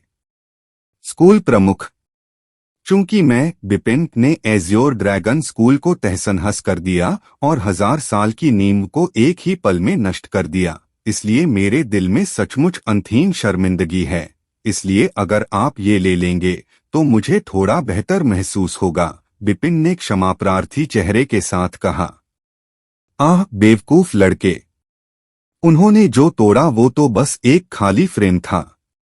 मेरे एज्योर ड्रैगन स्कूल की पूरी नींव यहां ले जाई गई है। ये मेरे एज्योर ड्रैगन स्कूल को फिर से स्थापित करने की जड़ें हैं। शक्तिशैलम ने पास की एक जगह की ओर नजर घुमाई। वहां एक साधारण सी शेल्फ थी लेकिन उस शेल्फ पर तमाम तरह के युद्ध कौशल और रहस्यमय तकनीकें करीने से रखी हुई थीं। वहां एज्योर ड्रैगन स्कूल का संसाधन रजिस्टर भी था। ये चीजें वाकई एक स्कूल को अपनी स्थापना के लिए जरूरी थीं। लेकिन बिपिन को अभी भी बुरा लग रहा था। इसमें कोई किंतु नहीं है। ये तो बस सांसारिक सामग्रियां हैं और ये मेरे एज्योर ड्रैगन स्कूल के उत्थान की नींव हैं। यहां जो हैं वे ही मेरे एज्योर ड्रैगन स्कूल के उत्थान के लिए सच्ची जरूरतें हैं। शक्तिशैलम ने फिर सार कुंड की ओर देखा। इस स्थान में प्रवेश करने के बाद से एज्योर ड्रैगन स्कूल के सभी युवा पीढ़ी के शिष्यों और वरिष्ठों ने कुंड में रहते हुए साधना शुरू कर दी और उन्हें बहुत लाभ हुआ। उसके बाद शक्तिशैलम ने बिपिन के कंधों को थपथपाया और कहा, और आप ही वह आशा हैं जो उनका नेतृत्व करेंगे और मेरे एज्योर ड्रैगन स्कूल को मजबूत करेंगे। मम लॉर्ड स्कूल हेड, चिंता न करें। आज से मैं बिपिन एज्योर ड्रैगन पर्वत श्रृंखला पर एक और भी भव्य एज्योर ड्रैगन स्कूल का निर्माण करूंगा। उस समय मेरा एज्योर ड्रैगन स्कूल न केवल एज्योर प्रांत का अधिपति होगा बल्कि 9 प्रांतों के महाद्वीप में भी उसका अपना हिस्सा होगा। शक्तिशैलम के शब्द सुनकर बिपिन के दिल की गांठ खुल गई और उसने गंभीरता से गारंटी देने की कसम खाई। बिपिन के सीधे चले न जाने बल्कि मंडल स्कूल को नष्ट करने के बाद फिर से इस स्थान पर लौटने का कारण था।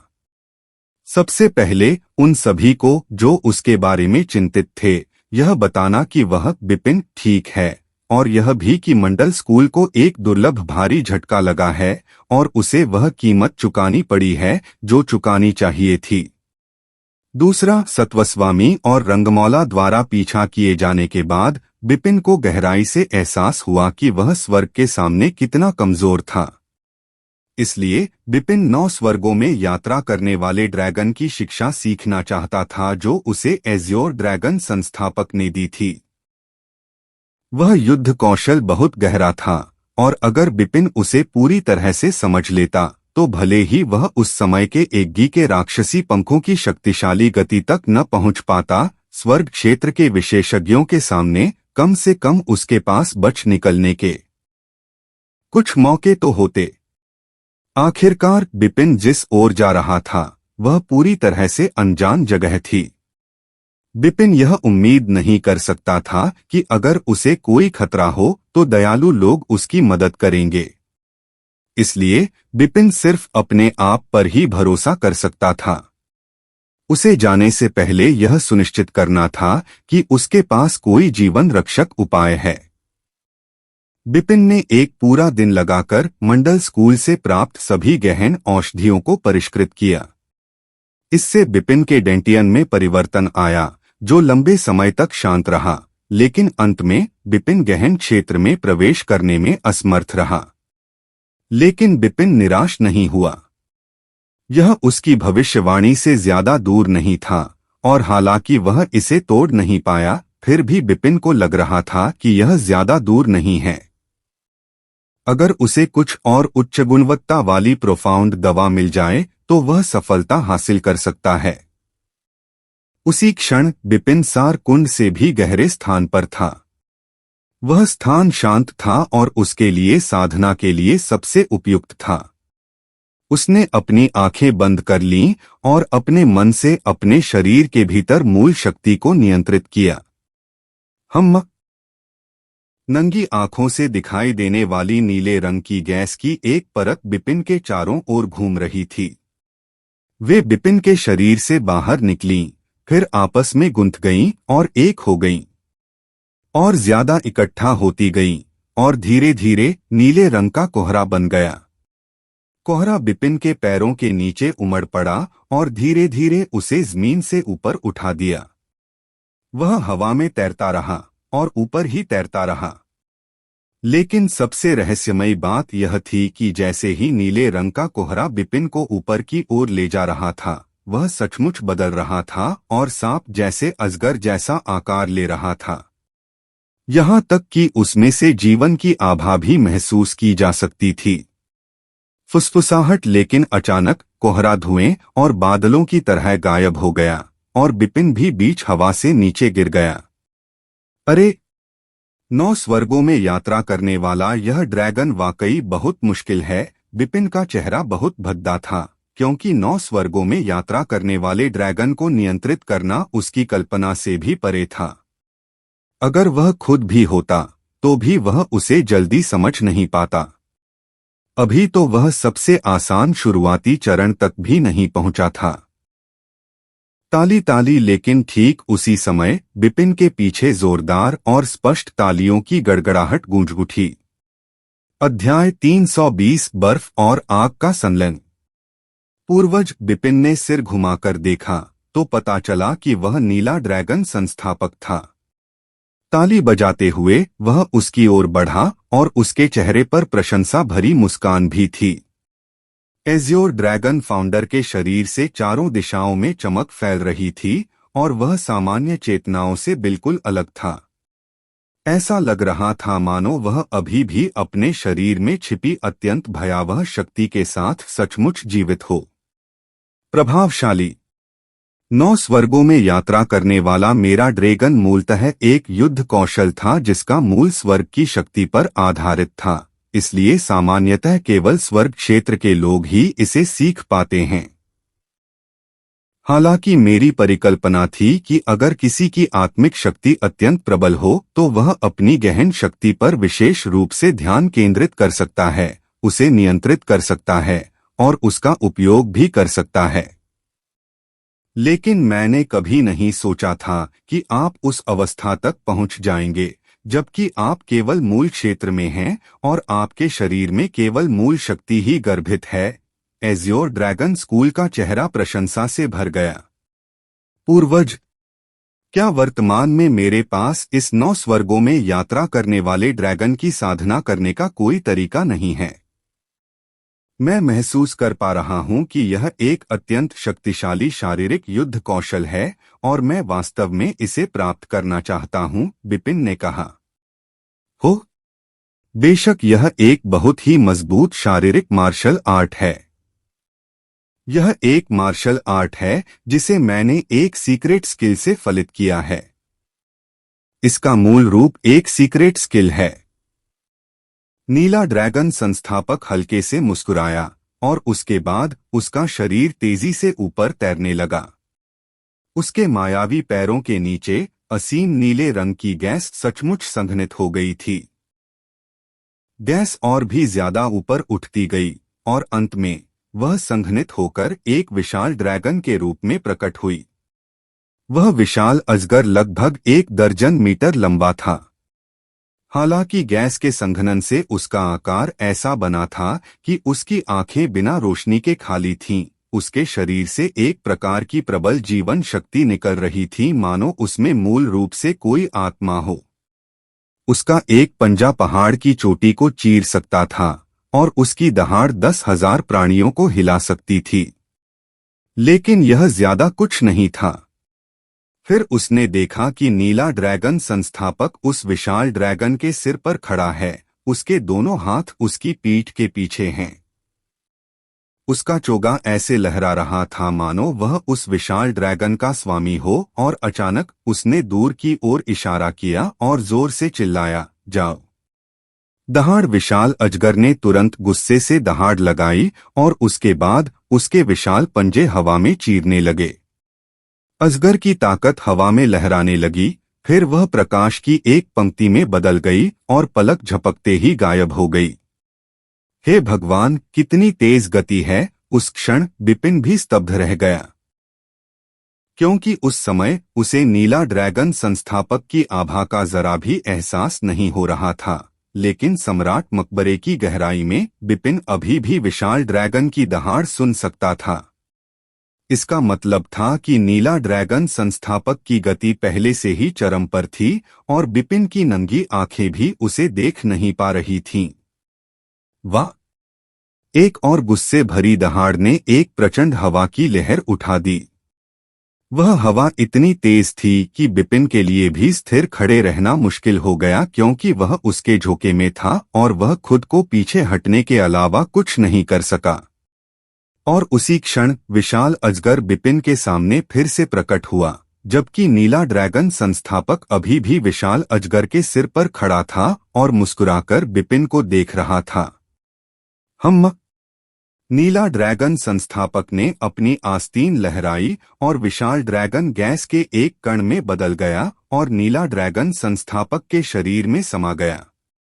लेकिन उसने बेबसी से अपना सिर हिलाया, आह भरी और कहा, आह, अपने मूल शरीर के बिना मेरे लिए इस युद्ध कौशल की शक्ति प्रदर्शित करना असंभव है। यह मेरे जीवित रहते हुए जितनी थी उसका 10वां हिस्सा मात्र है। क्या? इतनी ताकत तो उनके जीवित रहते हुए भी 10वें हिस्से जितनी ही है। तो फिर जब पूर्वज जीवित थे तो वे कितने ताकतवर थे? बिपिन ने आश्चर्य से अपना मुंह चौड़ा कर लिया और उसके बाद उसने जोर से घूंट भरी। वह एज़्योर ड्रैगन फाउंडर के जबरदस्त तरीकों से सचमुच दंग रह गया। वह एक सच्चा विशेषज्ञ था। उस समय के 9 प्रांतों के महाद्वीप में नंबर 1 व्यक्ति होने के योग्य। बिपिन, मैंने अभी अभी तुम्हें 9 स्वर्गों से गुजरते ड्रैगन का चित्र दिखाया। कैसा लगा? नीला ड्रैगन संस्थापक मुस्कुराया और पूछा। प्रभावशाली। यह वाकई प्रभावशाली है। यह अब तक का सबसे गहरा युद्ध कौशल है जो मैंने देखा है। बिपिन के चेहरे पर प्रशंसा के भाव थे। वह नीला ड्रैगन संस्थापक की ताकत की प्रशंसा करता था और वह इस बात की भी प्रशंसा करता था कि वह 9 स्वर्गों में यात्रा करने वाले ड्रैगन का इतनी सहजता से उपयोग कैसे करता है। मैंने पहले भी कहा था, लेकिन यह तो सिर्फ एक गुप्त कौशल की नकल है। अगर मैं अभी जिंदा होता तो मैं उस गुप्त कौशल को आपके सामने प्रदर्शित करता और तब आपको पता चलता कि असली प्रभावशालिता क्या होती है। लेकिन अफसोस की बात है कि गुप्त कौशल मेरे शरीर में है और उसे सील कर दिया गया है। जब आप मुझे पुनर्जीवित करेंगे तभी मैं इसे आपको दे पाऊंगा। उससे पहले बेहतर होगा कि आप इस प्रति के साथ अच्छी तरह से प्रशिक्षण लें, एज़्योर ड्रैगन के संस्थापक ने कहा। लेकिन आपने तो कहा था कि 9 स्वर्गों से गुजरने वाले इस ड्रैगन का इस्तेमाल करने के लिए कम से कम स्वर्गीय शक्ति की जरूरत होती है। मुझे क्या करना चाहिए? बिपिन ने समाधान पूछते हुए पूछा। बेशक एक रास्ता है।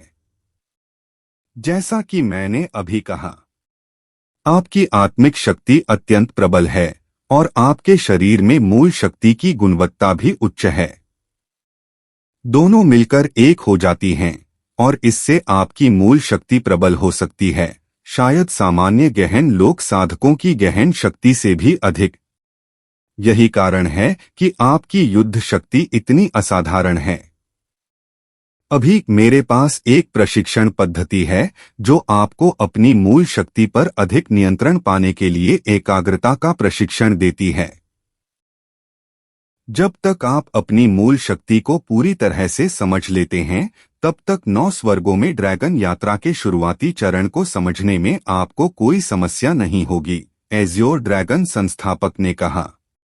तो फिर मुझे क्या करना चाहिए? उसके शब्द सुनने के बाद बिपिन अधीर होने लगा, क्योंकि वह वास्तव में 9 स्वर्गों से होकर यात्रा करने वाले ड्रैगन के गहन रहस्य को समझना चाहता था।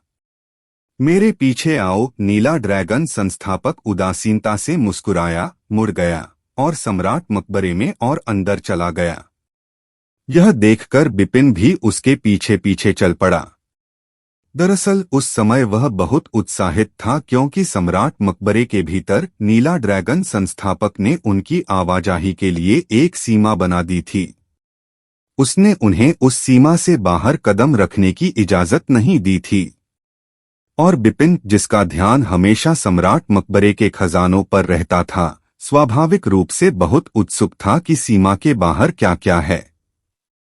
उस समय नीला ड्रैगन संस्थापक बिपिन को उस सीमा से गुजरने के लिए व्यक्तिगत रूप से ले जा रहा था, तो जाहिर है बिपिन बहुत उत्साहित था, क्योंकि इसका मतलब था कि सीमा के बाहर जरूर कुछ है।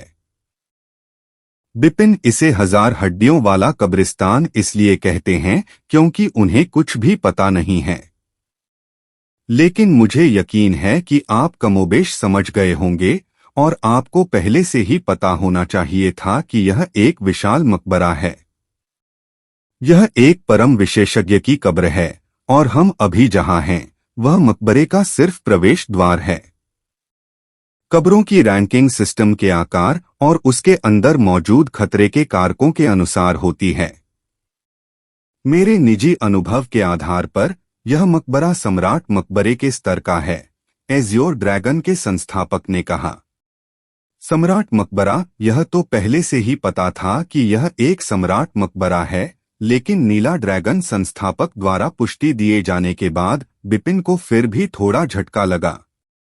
अगर इतना शक्तिशाली नीला ड्रैगन संस्थापक भी अपनी वर्तमान स्थिति में मजबूर हो गया तो यह देखा जा सकता था कि सम्राट मकबरा कितना भयानक था। सच कहूं तो उस साल इस जगह पर सचमुच बहुत से लोग आए थे। उस ज़माने के महाद्वीप के लगभग सभी शिखर विशेषज्ञ इकट्ठा हुए थे, लेकिन दुख की बात है कि कोई भी जिंदा वापस नहीं लौटा। अगर मुझे वह जादुई मोती न मिलता तो सच कहूं तो अगर मैं टूट भी जाता तो भी मैं पहले ही बिखर चुका होता। अपनी मौजूदा ताकत बरकरार रखने की तो बात ही छोड़िए। लेकिन बिपिन, असल में हमने उस साल 3 जादुई मोती खोजे थे। अचानक नीला ड्रैगन संस्थापक मुस्कुराया और बोला, 3? बाकी 2 कहाँ हैं? बिपिन को झटका लगा। अगर एक मोती पहले से ही इतना जादुई था तो बाकी 2 कैसे होंगे? लेकिन उसे और भी ज्यादा जिज्ञासा इस बात की थी कि 2 मोती होते हुए भी नीला ड्रैगन संस्थापक जैसे काबिल इंसान ने उन्हें क्यों नहीं लिया। क्या ये मुमकिन था कि वो उन्हें न ले पाता, या फिर कोई और वजह थी? उस पल बिपिन सचमुच बेहद उत्सुक हो गया। जहां तक नीला ड्रैगन संस्थापक की बात है, उसने भी इस बार कुछ सस्पेंस पैदा कर दिया। वह हंसा, फिर बिपिन से बोला, जल्दी करने की कोई जरूरत नहीं है। बाकी 2 मोती भी तुम्हें जल्द ही मिल जाएंगे। बिपिन ने यह सुनने के बाद और कुछ नहीं पूछा। वह बस नीला ड्रैगन संस्थापक के नक्शेकदम पर चलता रहा और अंदर की ओर बढ़ता गया। अंत में बिपिन के सामने एक विशाल गुफालोक प्रकट हुआ। यह इतना विशाल था कि इसकी सीमाएं दिखाई नहीं दे रही थीं, और यह काले कछुए पर्वत श्रृंखला के नीचे स्थित गुफालोक से भी विशाल था। लेकिन उसी क्षण जिस चीज ने बिपिन का ध्यान सबसे ज्यादा आकर्षित किया, वह विशाल भूमिगत दुनिया नहीं थी, बल्कि भूमिगत दुनिया के भीतर एक विशाल और विचित्र झील थी। झील को विचित्र इसलिए कहा गया क्योंकि इसके एक तरफ बर्फ जमी हुई थी। बर्फ इतनी मोटी थी मानो झील के सबसे गहरे हिस्से तक जम गई हो और उससे हड्डियों को चीर देने वाली ठंडक निकल रही थी। झील के दूसरे हिस्से में आग की लपटें आसमान तक उठ रही थीं। अग्नि सर्पों का एक विशाल क्षेत्र कानों को चीर देने वाली और भयंकर चीखें निकालते हुए लौट रहा था। यह दूसरी ओर की बर्फ से एक तीव्र विपरीतता पैदा कर रहा था। सचमुच बर्फ और आग एक साथ थे, और बर्फ और आग का मिलन उसकी आंखों के सामने हो रहा था।